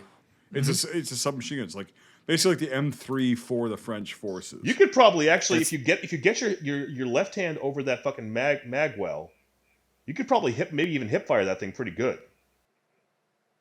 It's got a lot of grip. You see a lot of them used in the Battle of Algiers. It looks like you might have a lot of control over that gun. Interesting.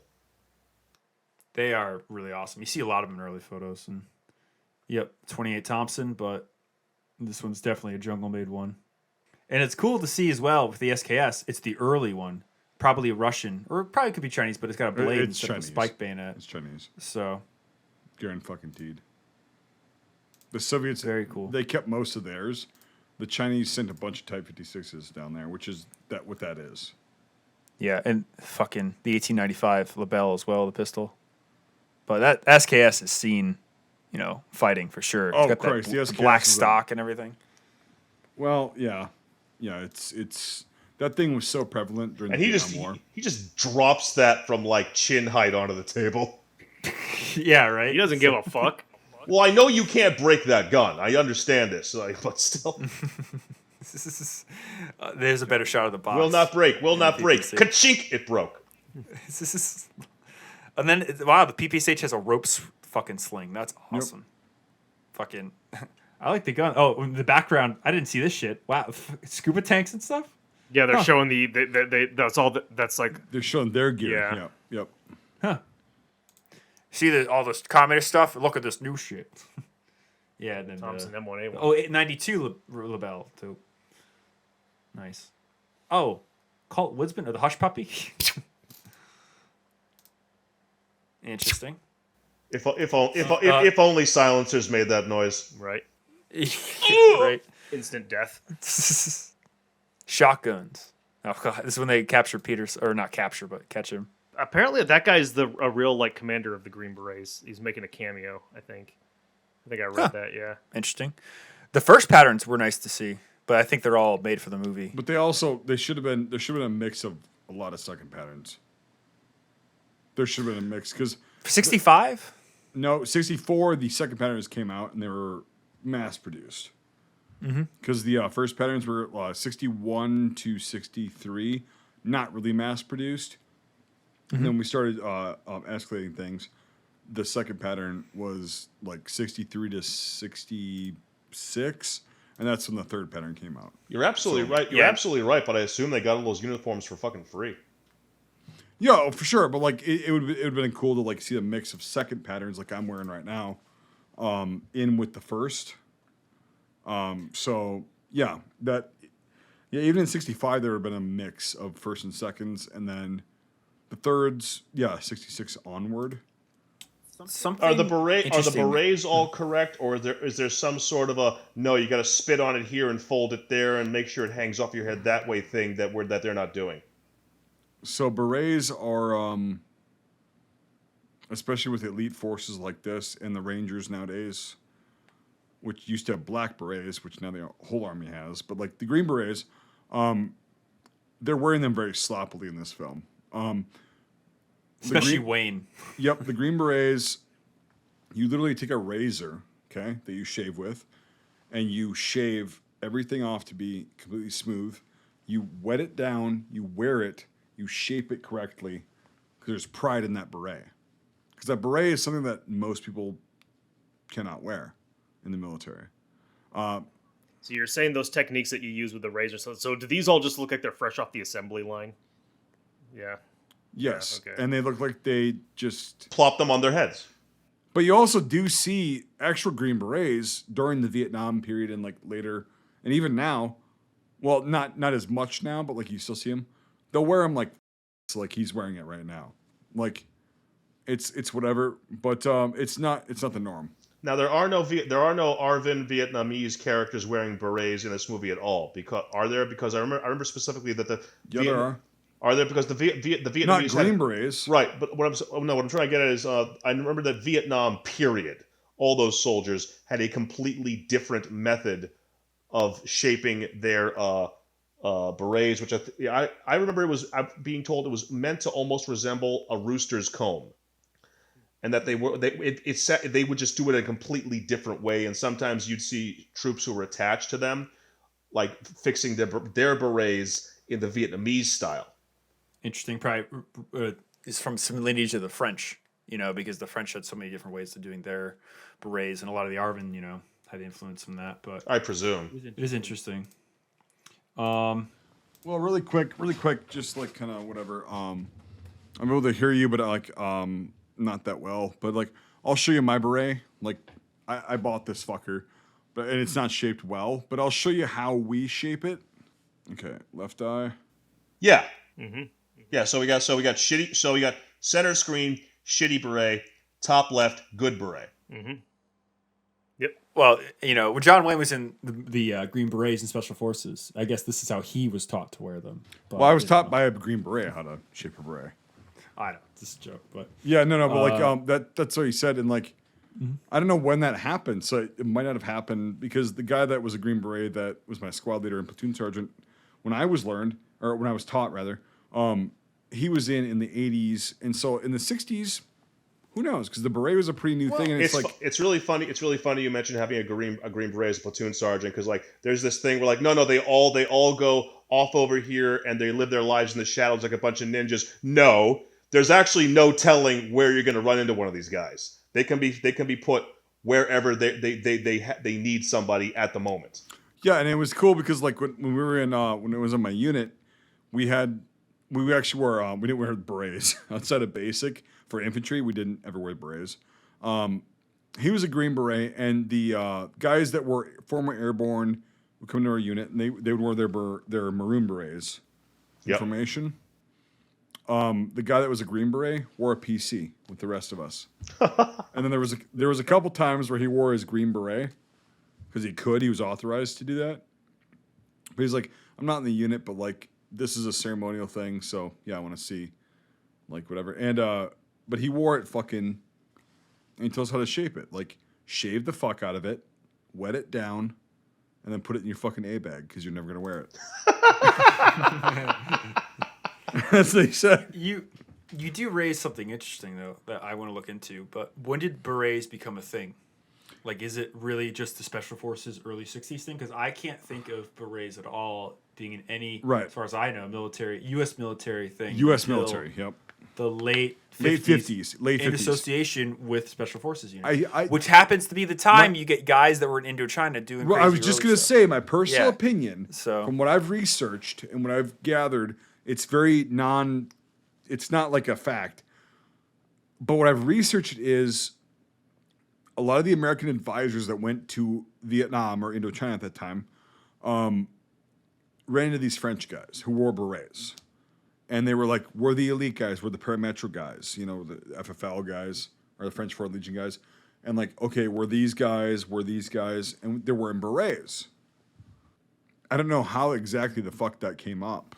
Nobody knows either. Really. Yeah, but it's like it must be similar to like, not that I'm saying this is a widespread thing, but you did see it like collecting ears, because I heard the collecting ears thing was something that Americans saw others doing. And it was also something that, it was a trope, and it did happen, but it was people that were losing their fucking minds because they had heard that, and then. But so the beret thing, in my opinion, this is not a fact at all, comes from the U.S. advisors in Indochina in the late 50s, and then they were starting to try to develop this group of special forces, which eventually became the Special Forces, in the early 60s. And then they were like, well, let's let them wear a beret. And at the same time, Rangers also, who was it was an old unit, but like a newer unit that they were like kind of adapting and all that shit. Yeah, they were kind of like Well, that's when it was the 75th K company. That was like the new idea. They wore black berets. And that's why, this fucking thing that I have, I'm like, I don't deserve a special fucking hat. I was just line infantry. Doesn't matter. And, but the Green Berets, okay, I don't know exactly the exact story. The Black Berets, the Rangers in Vietnam, they also, the guys that I've talked to who were green and black berets in Vietnam, they said, no, we wore helmets or fucking booties.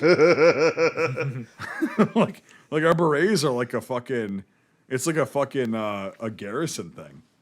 The only time you do see some berets used is there were some in-country made camouflage ones that sometimes you very rarely see LERP guys Very wearing. rarely, yeah. But yeah, they were there. Absolutely. They were there.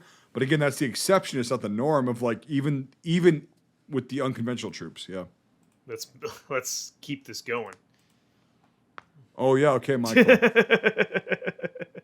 Oh, It's all about you. I'm sorry. I was just enjoying having fun. Like I was too. We're fucking. We're fucking with them. Remember that thing we didn't have while we were actually being forced to talk about this goddamn movie?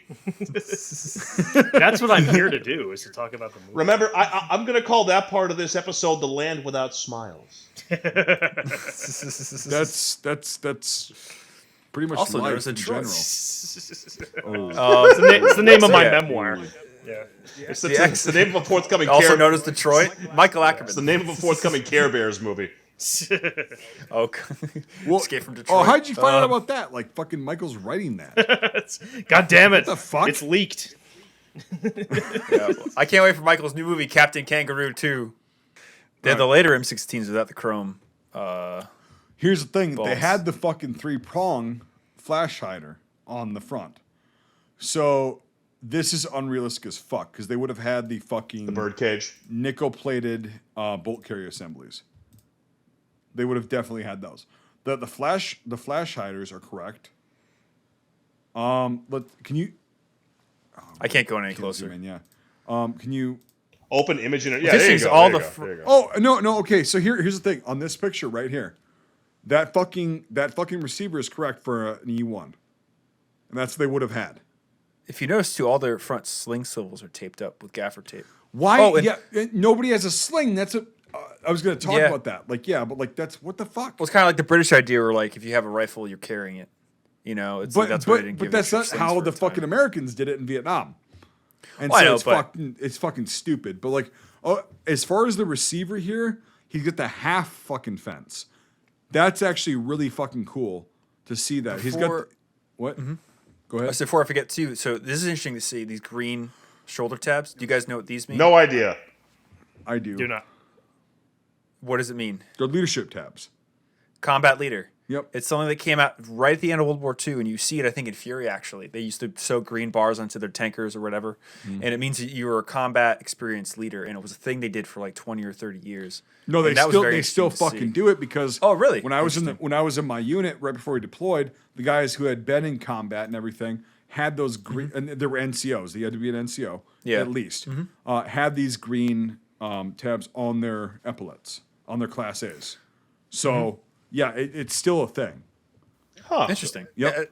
It was very interesting to see, and because it was something I found out about a few years ago. Like when you look at late war photos, you're like, why the fuck do they have green felt on their uniforms? But it's this That late was World also War a II very thing. early Vietnam War thing because they stopped doing that because it was like it doesn't fucking matter.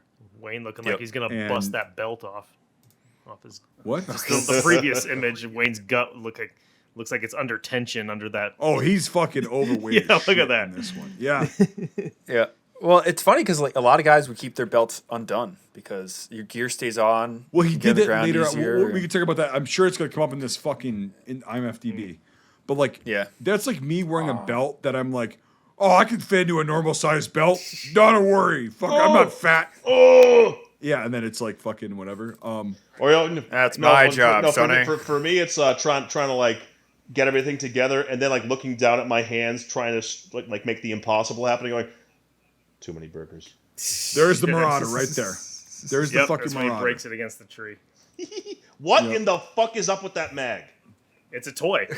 It's a got a Marauder. giant. That's the Marauder, man. Oh no! That's a real Mattel toy. Yeah, It's it's a real toy. Mattel toy. It's literally a toy gun. Yeah, There's Go one back- in the sequence when they go fall back, out of the Brian. tower. They have a too. photo of it. Yeah, show them. Yeah, right there. Yep, yeah, this is Yeah. the Marauder. Yeah.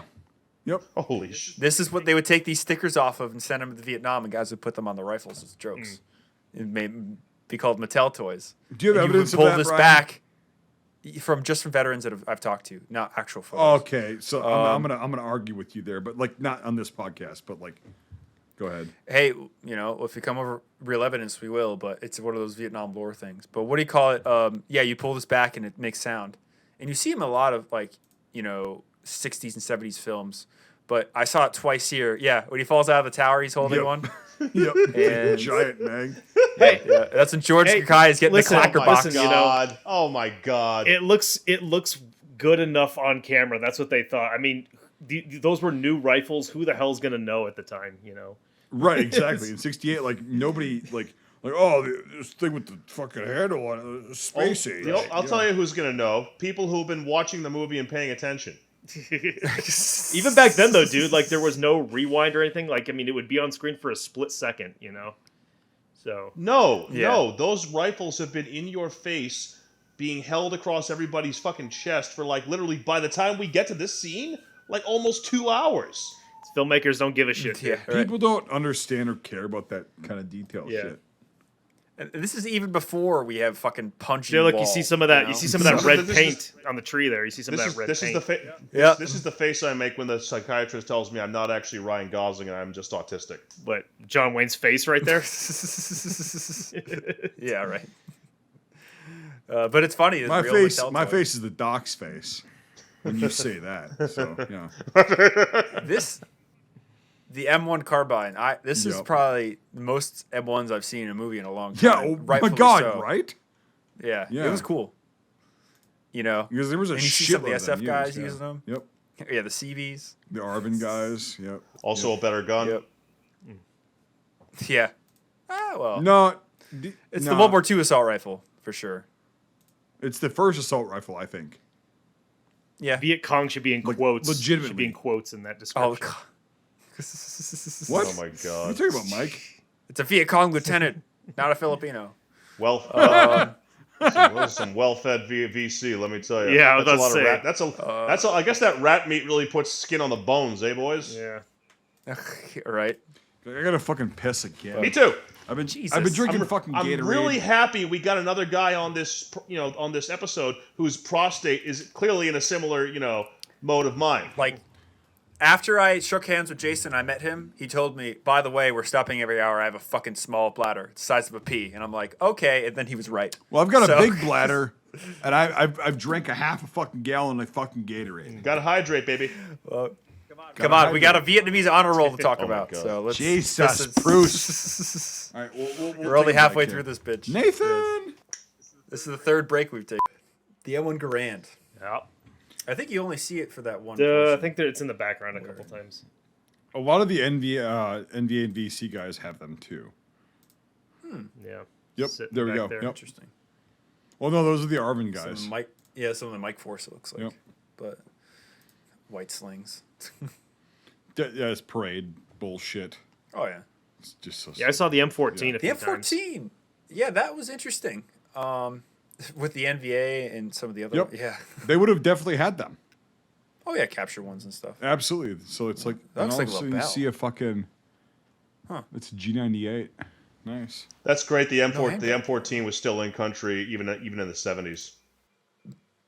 Oh yeah, well, me and Brandon, a mutual friend of me and Jason's, we met a guy in North Carolina who was a Marine at Way, and he goes, "I never saw an M16 when I was at Way." Yep. And the fucking guy was hardcore, so there was just a few regiments and that he had them very late. The stereotype is not true, but it was interesting to see the mixed in everywhere.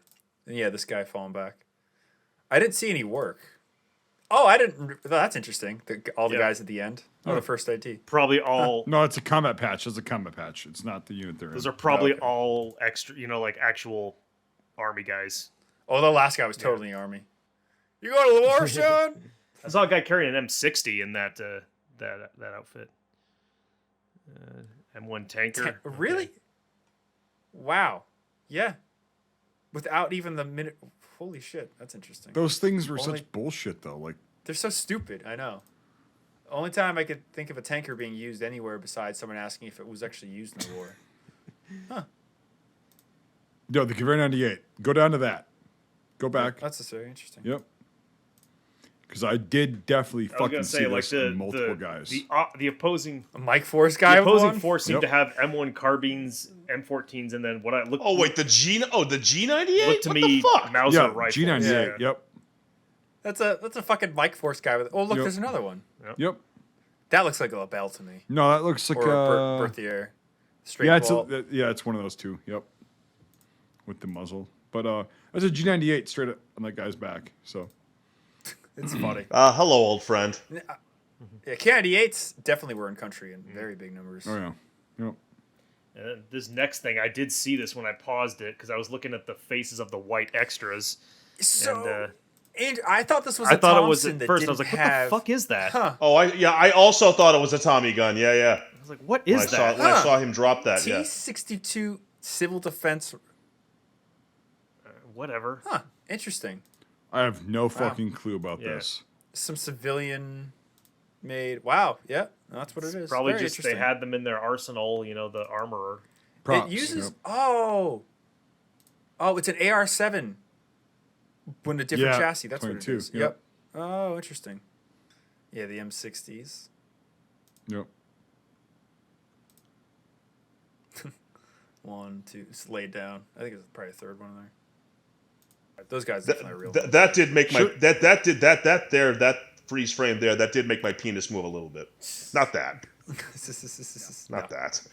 They should have made it a rocket fucking pods and Delta everything. though. They should have made it a fucking 60 Delta. For Why? a door Not gunner? this early. What? Oh, for a door gunner. Yeah. Dude, No, it- a lot of the gunship crews wouldn't use those because they would use free slings and they'd hold them upside down. They really don't ever see deltas used in a gunship platform. That's only in a, what's the term for it? What's the slick? Slicks would use the mounted guns, but all the gunships would use basically free floating guns. Well, you have So it. fucking You have stupid. one next in the list here. So Yep. Yep, the slicks. look at all this Huey porn. I love when there was a couple times when the helicopters flew by and a number of the extras lost their hats because they weren't Lost their anticipating hats. that. And they, also they kicked. fuck They you, kicked. I don't know when the hats on the flight line are not a thing rule came into play. Do you know that, Brian? No. Because like we're always on a flight line, right? They said no fucking headgear, nothing. I don't know when that came into play, but like it seems like, yeah, My buddies are always told to wear helmets and to duck the fuck low because depending on where you are, the weight of the blades they fluctuate a few feet. So and there's stories of guys getting decapitated. So low and fucking helmets. I don't know if it was started in Vietnam, but that's more of a modern thing as far as Yeah, as far as I know. so they tried to make this into a Browning fucking A2 or M2. Very common. You see this in movies when they take. Oh the my the god, anti-aircraft it's ones. so fucking inaccurate. It's not at all what a fucking M2 No. looks like. It's just got the extra collar and no rear sight. This is different, but that's the only three differences between an aircraft M2 and a ground one. A lot of times in Europe, it got really bad. Troops would steal the 50 cals out of down American planes and put them on vehicles and stuff. 1984. Yes, It was interesting to see. it's realistic for very early U.S. Vietnam and Arvin guys. Yep. Really, that's the only thing is you see them 7.62, not 30 cal at this point. So, because you see a lot of them on like tanks and things early on, especially marine vehicles, and they're all 7.62. So, Yeah. BAR, that's cool. A lot of Arvin guys had VARs. Oh yeah, you get to see it. Oh Jesus, that's barely though. The Viet Cong. I wish more Arvin guys would have had BARs in this film. That would have been a lot better. Interesting, yeah. So Spooky. yeah, M134. Yep. This is the only time you ever see Spooky or Puff in a movie. And those are all definitely real miniguns. Like Yeah, the crew got some good. They allowed them to go up in that plane and film that. Well, I also don't know why they didn't shoot the 105s and the 40 millimeters. Did this one have? I don't remember the side of the profile of the plane, but I didn't think I saw any long barrels. I think Spookies mostly only had miniguns. They didn't have any of the bigger things because the C-47 air platform just isn't that robust. No, they definitely eventually. I don't know when exactly they did this, but like they did have 105s and 40 millimeter cannons in C-47s. Yes. Or was that the AC-30s that took over? Nope, it was before the AC-130s. So it was because that's what inspired the AC-130. They're like, yeah, it's better because the C-47s were retired shortly after Vietnam. And yeah, but they had 105s and fucking 40 millimeters on there. It didn't mean it worked well or it was good for the aircraft, but yeah, you can Google it for sure. I for some reason I don't think that they did that, but I could be wrong. But it's one of those things. I don't know when the AC-130s actually came out, to be honest. The AC-130 came out. I don't know either. Yep, I don't know the year. So you saw that you saw there were spotter planes too lined up right in front of the tanks at some point too. Mm-hmm. There was a version that had 50 cals in it. It's called the AC-47T. The 50 cals are miniguns according to Wikipedia. So the Spooky must have been a C-130 then. Yeah, Spookies were C-130s. But I just wonder when the AC-130s came out, if it was a Vietnam War thing or if it was post. There was a Huey that had one of those on it too, right? The one of what? The minigun. Yeah, no, they could definitely mount them. Like it showed in this film, yeah, they could definitely mount. Yeah, there's a book I didn't read. It was I forget what it was called. It was called Seawolf or something, where it was a guy who was on on a Huey with one of those on it that was like just for like going out at night for cover missions. Well, and also the thing. Here's the thing: is like people don't understand this. Like I know you guys might, and probably do, but like when you're so say you're on a Huey, you're on a UH-1 that's been loaded with all this fucking weight, all this ammo, all these guns. So you're already kind of like flying hot or like flying heavy. And you go to like shoot these fucking guns at a fucking target. Bam. A lot of shit. But it's also, the pilots have to be very precise. I'll bet. You know? And it's like, yeah. Go ahead, Brian. AC-130s came out in 1967. They were first used in Vietnam in June of 1968, and they had a higher platform to use Bofors and howitzers and that stuff. Yeah, okay, that's probably what I was thinking 50 of. 50 cals and miniguns because of their trained. Yeah, because I just don't ever remember seeing C-40s. Because that's fine. Yep. The guns inside a C-47 are all, the Spookies were all in the fuselage. But there's the other ones that sticks out. What's interesting though is that they started to use them in 1968, and they really took over for the Spookies. For C-47s. Yep. There were 6 that were shot down in the war. I didn't know there were that many. But yeah, SAMs are a real thing. Fire. SAMs are a real thing. No, it was all mostly anti-aircraft fire. But like that's again, what I mean. You hear about the gunships, but you don't hear about them being used. Or sorry, getting shot down. But that's what it was. So yeah, Spookies as far as C-47s are only light arm, or let's say lower than 50 cal, and then C-130s were higher. Six isn't exactly a lot in a 10-year war. Not really. No, true. But it's also 68 to 75 is 7 years. So I'll take it. The pack house. I mean, you're absolutely right. But my thought, Yep. Yeah, I get it. These are great. They're great guns. Now we're at the point in the IMFDB where Brian starts sounding like the gun salesman and taxi driver. This is a great gun. It's a great gun. It's the best. A lot of people have told me it's the best gun that you can buy, money can buy. Let me just tell you, a lot of people have told me this. So I'm just going to tell you it's the best gun. And if you want to do it, you can do it. You're telling me the fire base has been overrun. Wow. This is the first I'm hearing. No, that's not what I'm telling you. I'm telling you to stay confident, and you're going to be getting the best guns here really soon, really quick. And it's going to be the most, because these guys have told me it's the best. Hamlet pacification, Sounds good, doesn't work. Again, Jason, you're not understanding me. So you're not understanding. We have the best people working on this, and they've told me that it's the best people working on this, and you're not getting it. I don't know what I need to say. I don't know. You win. I'm telling you.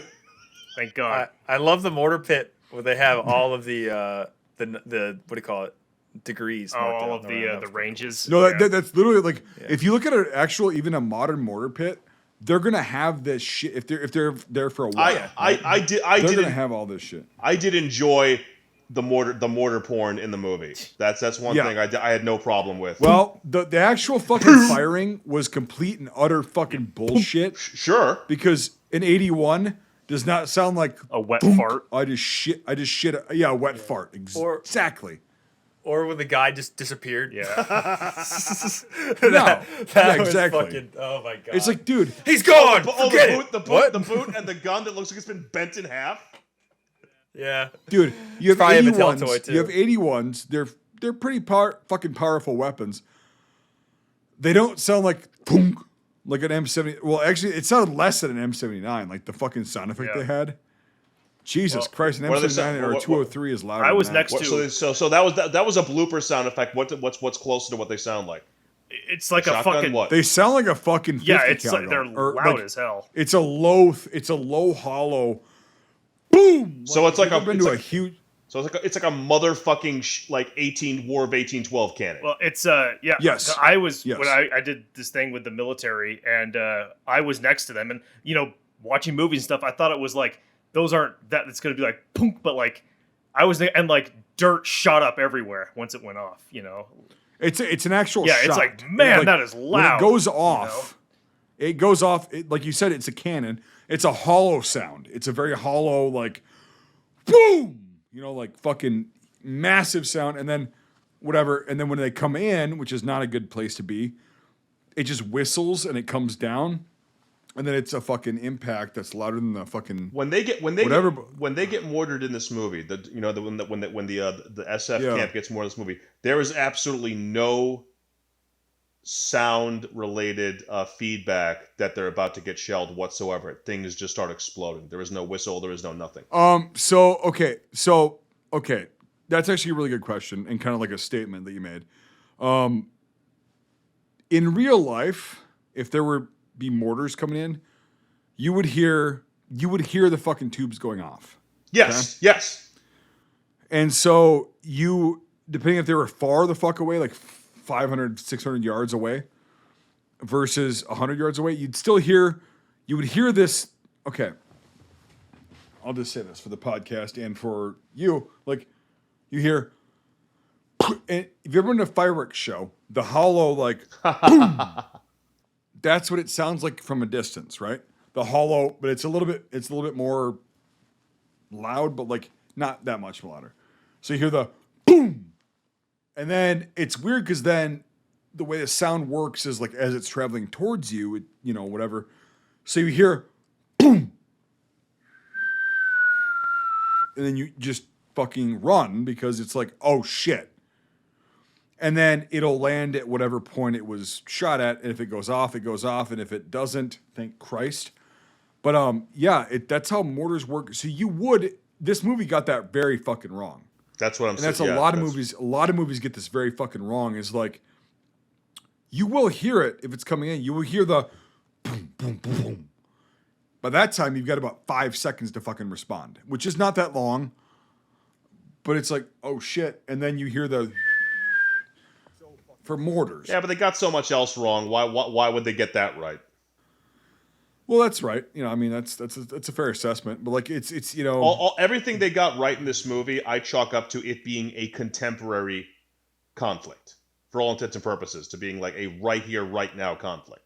That's the only reason they got because you can't get it. You can't get so there's now suddenly the amount of shit you can get wrong kind of shrinks if that makes any sense. It does, but it's also if you actually give a fuck about portraying it correctly. The audience or can't if you're making or if you're making a propaganda film, which is what they did. The audience can't see it, but I'm giving him finger guns in agreement, like spot like 110% on target. That's exactly it. On target. Yep. Like bullseye. Yeah, I just want to explain like what the sound effects that they used were very old.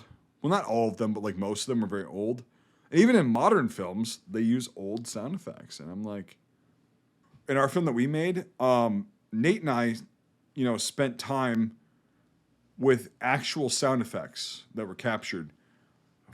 And I'm like, yeah, this is actually what it sounds like because I've heard it in real life. And we did that, and it sounded, in my opinion, a lot better than these generic sound effects that have been done from the fucking 50s through the fucking today. Yeah. So go ahead. And that's awesome. And that sounds like of course it sounds like the correct thing to do and the right thing to do. And I'm glad you guys did it. And I would love to hear it. But the problem is now that we've reached a stage now where all of these quote unquote, quote bad sound effects have become so, I don't know what you want to call it, fossilized or metastasized in like ubiquitous collective. Ubiquitous. It's In ubiquitous. collective memories, that now if you actually make a silencer or a suppressor sound the way it does in reality, which by the way, some movies do this. Some movies do this. I don't know what the fuck I was watching. If it was one of the Extraction movies or what the fuck. When the suppressor, it sounds like a 22 going off. Yeah, the suppressor was like, it was like still ta ta ta ta ta ta. Like whoa! I was like, that's pretty cool. People will be like, what the fuck? What the hell is that thing on the end of the, and so on and so forth. Because none of them go, or like, that's not a real thing. Yep. So, not to compare James Bond.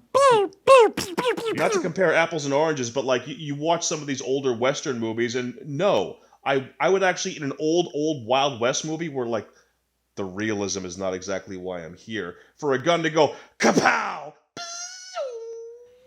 I prefer that. Yeah. You know what I mean? But that, and I know that's not realistic, and so do you. So does most people with a fucking brain. But like that's what you're kind of up against now. But it's like I've been told where firearm sound realism is concerned, a really good movie is Fury. And there's something else that I also, just like Fury, refused to watch. What the fuck was it? It's Fury and something else. Oh yeah, the guns sound all spot on. I was like, we can talk about this once we're done with the stream. All right, sorry. Yeah, we can talk about this. Let's just continue. Let's do it. So, and lastly, the Claymore. the Claymores are nice. It was funny. The first thing that John Wayne said when he got the camp was, "I want you to double your Claymores." Well, hey, Brian. At least they put they face in the right way. Has there been movies where they face in the wrong direction? Yeah, I know. We did the other day. Yeah, the last one we did. Yeah, the fucking Siege of Firebase yeah, Gloria. they face in the wrong way, and I'm like, you're just gonna hit concrete, but like, okay, I guess it's fine. Clickety clack. I want my kill zone back. No, but so Claymores, and also in Firebase Gloria, they had like these radio like antennas on there. It's like, no, a Claymore is a fucking hardwired mine. You cannot do the fucking radio shit with them. But no, so they actually, in this film, for the little amount of Claymore screen time that there was, they actually did it correctly. The only weapon that they didn't mention that was a similar weapon to Claymores that's in the film that I can't think of any other movie that has it, but it's 100% correct, is Fugas. So what is Fugas? I actually don't know. It's a ditch dug along like barbed wire, either in front of it or behind it, that's basically full of gasoline and diesel, where you can flip a switch and then it lights up your basically your perimeter. Yeah. So my question I like that. It's an early war thing. Yeah. So my question with that, Brian, is like, how long does gasoline and diesel last on the surface before it sinks in? It's something you prepare. I'm not sure. Again, I don't know the semantics of it. That's what I mean. Like, it's so weird. Like, I know it's a thing. The soil is going to absorb it like a sponge. Exactly. You're relying a little bit on the aerosol factor, I think. You're hoping. Yeah, but it wouldn't be like, it'd be like a little burning like pit, like. What do you think? Like 3 hours, 2 hours, 4 hours? That's the thing that I was wondering is like, when did they? Because it seems like they did this before, like a few hours beforehand. Flame fugace apparently is what it's called, Yep. fugas, and it's a British weapon from the Second World War. It was an anti-tank weapon, and it's got like phosphine gas and a bunch of, I don't know. It's a really long article, but apparently it's more than just gas in a trench. There's barrels involved. There's but all I know is that it was a very early war Vietnam thing that you hear about seldomly, that was used on some like small bases and FOBs. So it was interesting to see. It's not like something you'd see at a big base like a Chu Chi or something like that, but it's definitely like a small, thing. It's kind of like similar to the German flamethrowers they had, like static ones. Yeah, so it makes sense, but it's like they set it up like in the film, like they were saying like it was like, I don't know, 8-9 hours beforehand, and it's like if you pour gasoline, it's gone, even mixed with diesel, into a fucking trench, it's gone. Like he said, it's gone. It's evaporated. Unless it's like in the soil. Unless it's like an actual puddle of it, like, but that's not into soil. Yeah. That's like into like a concrete, like fucking well. Yeah, where it doesn't soak in. Yes. Yep.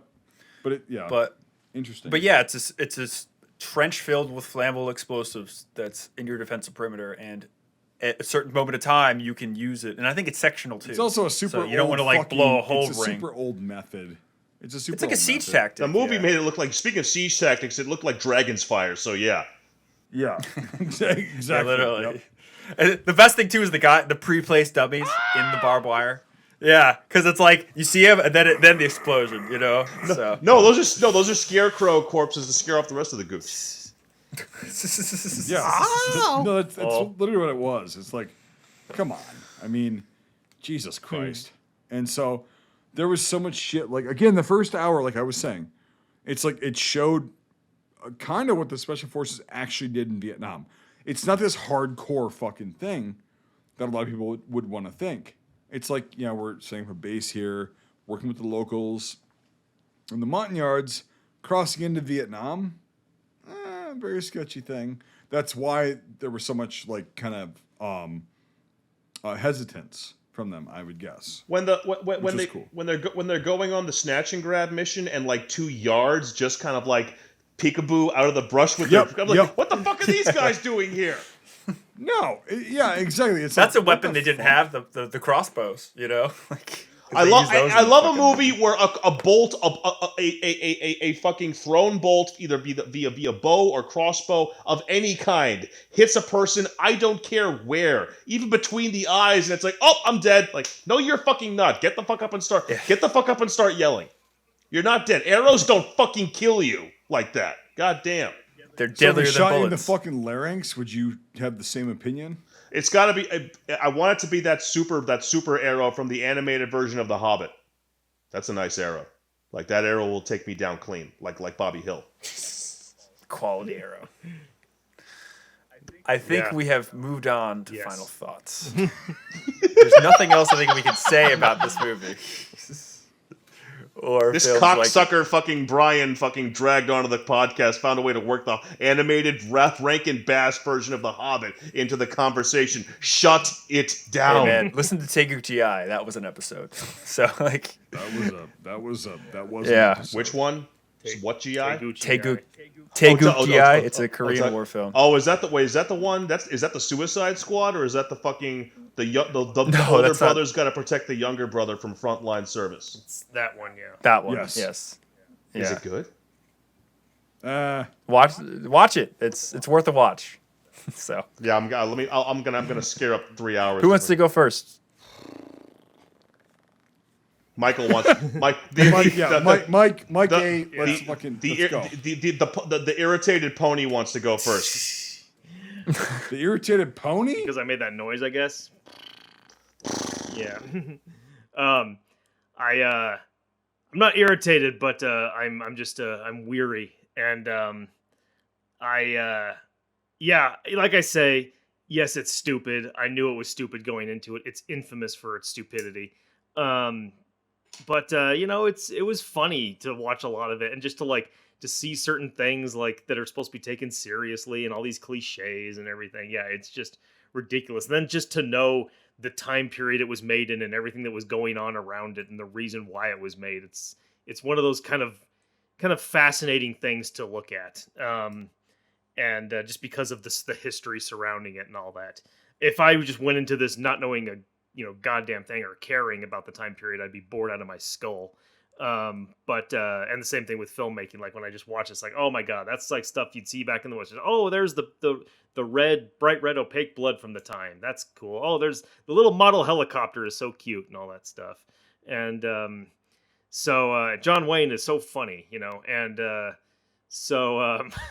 I think I gotta give it maybe a 3 out of 10, just because, yeah, it's stupid. I know that, but like, I did enjoy some of it because of just how dumb it is. So I guess I'll go 3.8 out of 10.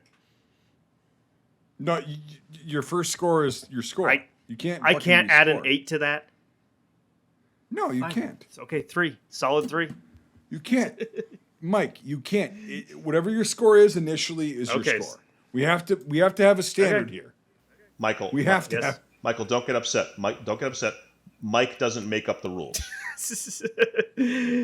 Everybody knows the rules, Yeah. though. So Everybody there was knows the a rules. point where we were doing the point this, point that, and so I just thought, well, I'll add that to that. Then I was Oh no, I'm still doing the right, point yeah. that. But then I was just like, okay, fine, okay, it's a 3. It's a 3. No, it's all good. It's all good. We have to have a fucking standard. I'm gonna go. Go. I'm gonna go. So, film's weird. Film's weird and kind of, it's obvious for obvious reasons. It's a bit of a time capsule in more ways than one.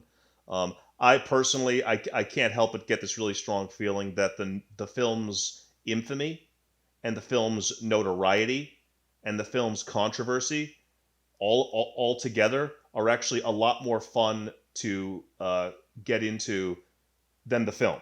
And the film itself commits to me personally, commits the ultimate sin.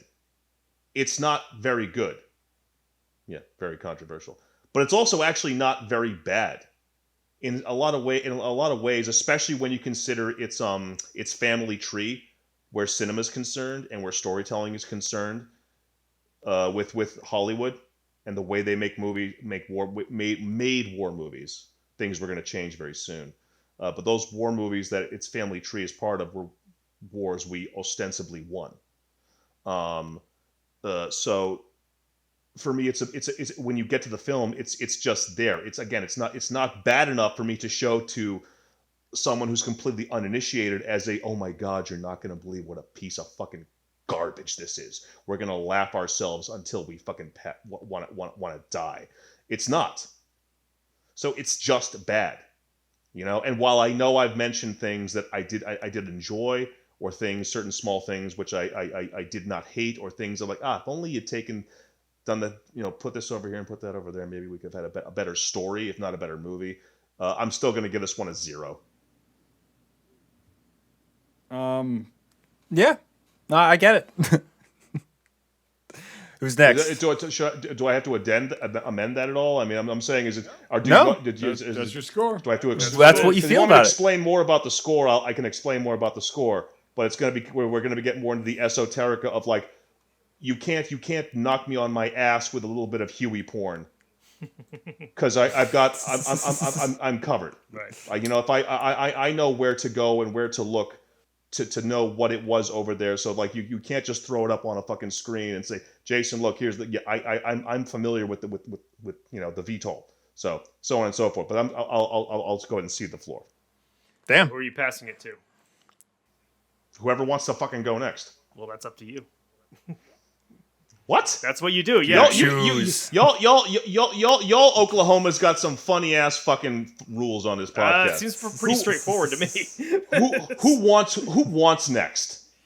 I'll go. And then Go we'll ahead, end with Brian. Mr. B. So, Jeez. yes, it's an interesting movie. I feel like I agree with Jason in that it holds more of it's more of a product of its time than it is anything else, and that's the only reason that I'm going to give it the score that I'm going to give it. But no, it's a 1960s propaganda movie that's shot in the style of a World War II movie that just doesn't work. It's a tragedy in a lot of ways because it just shows the counterculture, things that were going on in 68 and 69. This is right after Tet. This is right between Tet and Woodstock, basically. So, it's just a very interesting time for this to come out. And as we see with the next set of Vietnam War movies that come out from 70 on, it's just, very counterculture. So this is like the last serious Vietnam movie that Hollywood made, and apparently did really well. But, looking back on it 60 years later, it's just, it's a product of its time. But that being said, it is, a very interesting thing to watch if you're into the Vietnam War or if you're into war movies, just for, again, it being a product of 1968, 1967 Hollywood. I give this a 5 out of 10. It's worth a watch for its cultural reasons, but other than that, it's really not a good movie. So, yeah, a lot of things that I was gonna say have been said. That's what's fun about going last. Nate, you have a strategy if you're listening to this and editing it. But yeah, it's a purely propagandistic. Oh, Jesus Christ! Let me speak. It's a purely propagandistic film. Jesus Christ! All right, I tried and I succeeded. And it really is, because it came out in '68, and that was right after, we were talking about, the coalition guys got their asses fucking handed to them, and it was that should have been the sign to get the fuck out then, but they waited until 75. Fun stuff. But yeah, and you get John Wayne in there. Oh, everybody loves John Wayne. But it was literally a spaghetti western that took place in Vietnam. No, it was. It was literally a spaghetti western with oh, I'm gonna come in, I'm gonna fix this place. Oh, I'm gonna go through some shit. And then it's people die, whatever. It's a fucking western. And okay, the wardrobe was okay. They had first pattern, jungle fatigues. That's fine. They had a bunch of fucking tiger stripe that they just made up. Okay. But they tried to tell a tale of what Green Berets and the special forces groups were doing in Vietnam at the time, and it was just so fucking diluted, and it was shitty, and the acting for the most part sucked. The casting sucked. The way John Wayne held his M16, Jesus fucking Christ! Dude, what the fuck was upside down? I've never seen that in my entire life. Also, he didn't have a sling because it was whatever we talked about that a little bit earlier, but upside down, just whatever. It's you've never had to hold the fucking weapon in combat or in a combat environment. Yeah, cool. But just a lot of shit wrong with it. Now, did it show people a little bit about how Vietnam might have been? Sure. Vietnamese bad. We good. One of those things. But other than that, it's it's just a propaganda film. So I'm going to give it a 4.6 out of 10. it's a lot of John Waynes. Well, Nate's not here to give Mel Gibson's, so I got to give John Wayne's, yeah. Putting the scores into the computer that will tell us if the Vietnam War will be won by the time this movie comes out, we get a score of 3.15. Wait a minute. Aren't U.S. Navy ships docking in Cam Ranh Bay, though, in 2023? Well, yeah, there is relations now. So Yeah. Let Brian finish. Well, technically, the war is still going on, I guess. But no, it's not watchable according to our standards. It's below 4. So it's above Hyena Road, but it's a product of its time. It's a time capsule of crazy. Yeah. But in some ways, I think, or at least in my opinion, it is worth watching just because it's if you want to see what they wanted to push the narrative of the war was or whatever, this is what that is. It's good. It's a good historical study Yes, of the time. So, yeah. Yeah, you can just, I'll go ahead and agree with that as well, actually. To a point. Yeah, it's just this is what 68 June they were trying to talk about, in the media, and it's well, watch an ABC newsreel from the week later, and you can see what was actually happening. But yeah, don't watch it, but watch it. That being said, Jason, thank you so much for joining us. You're welcome. Thank you, man. It was interesting to delve into all this stuff. And You're welcome. You're welcome. now I'm gonna I'm gonna look at 1930s and 40s movies differently and really try to see when that whole overacting started, because it's not a silent era thing. It's definitely a 30s and 40s thing. So they just got carried over, but very interesting hypothesis and things, and yeah. To end it with a quote, as always, with joyous memories, we leave the magical city of Da Nang. With gay adventures lie ahead, brother, this trip's gonna make LSD feel like aspirin. And with that, we'll see you guys next week. Thanks for joining us. If you enjoyed this episode, make sure to leave a rating. Otherwise, Mel Gibson won't stop screaming. If you like this content, make sure to check out our Facebook, YouTube, and Instagram pages. If you want to directly support our work, make sure to check out our Patreon. All these links are in the description below. Until the next time, Scuttlebutt out.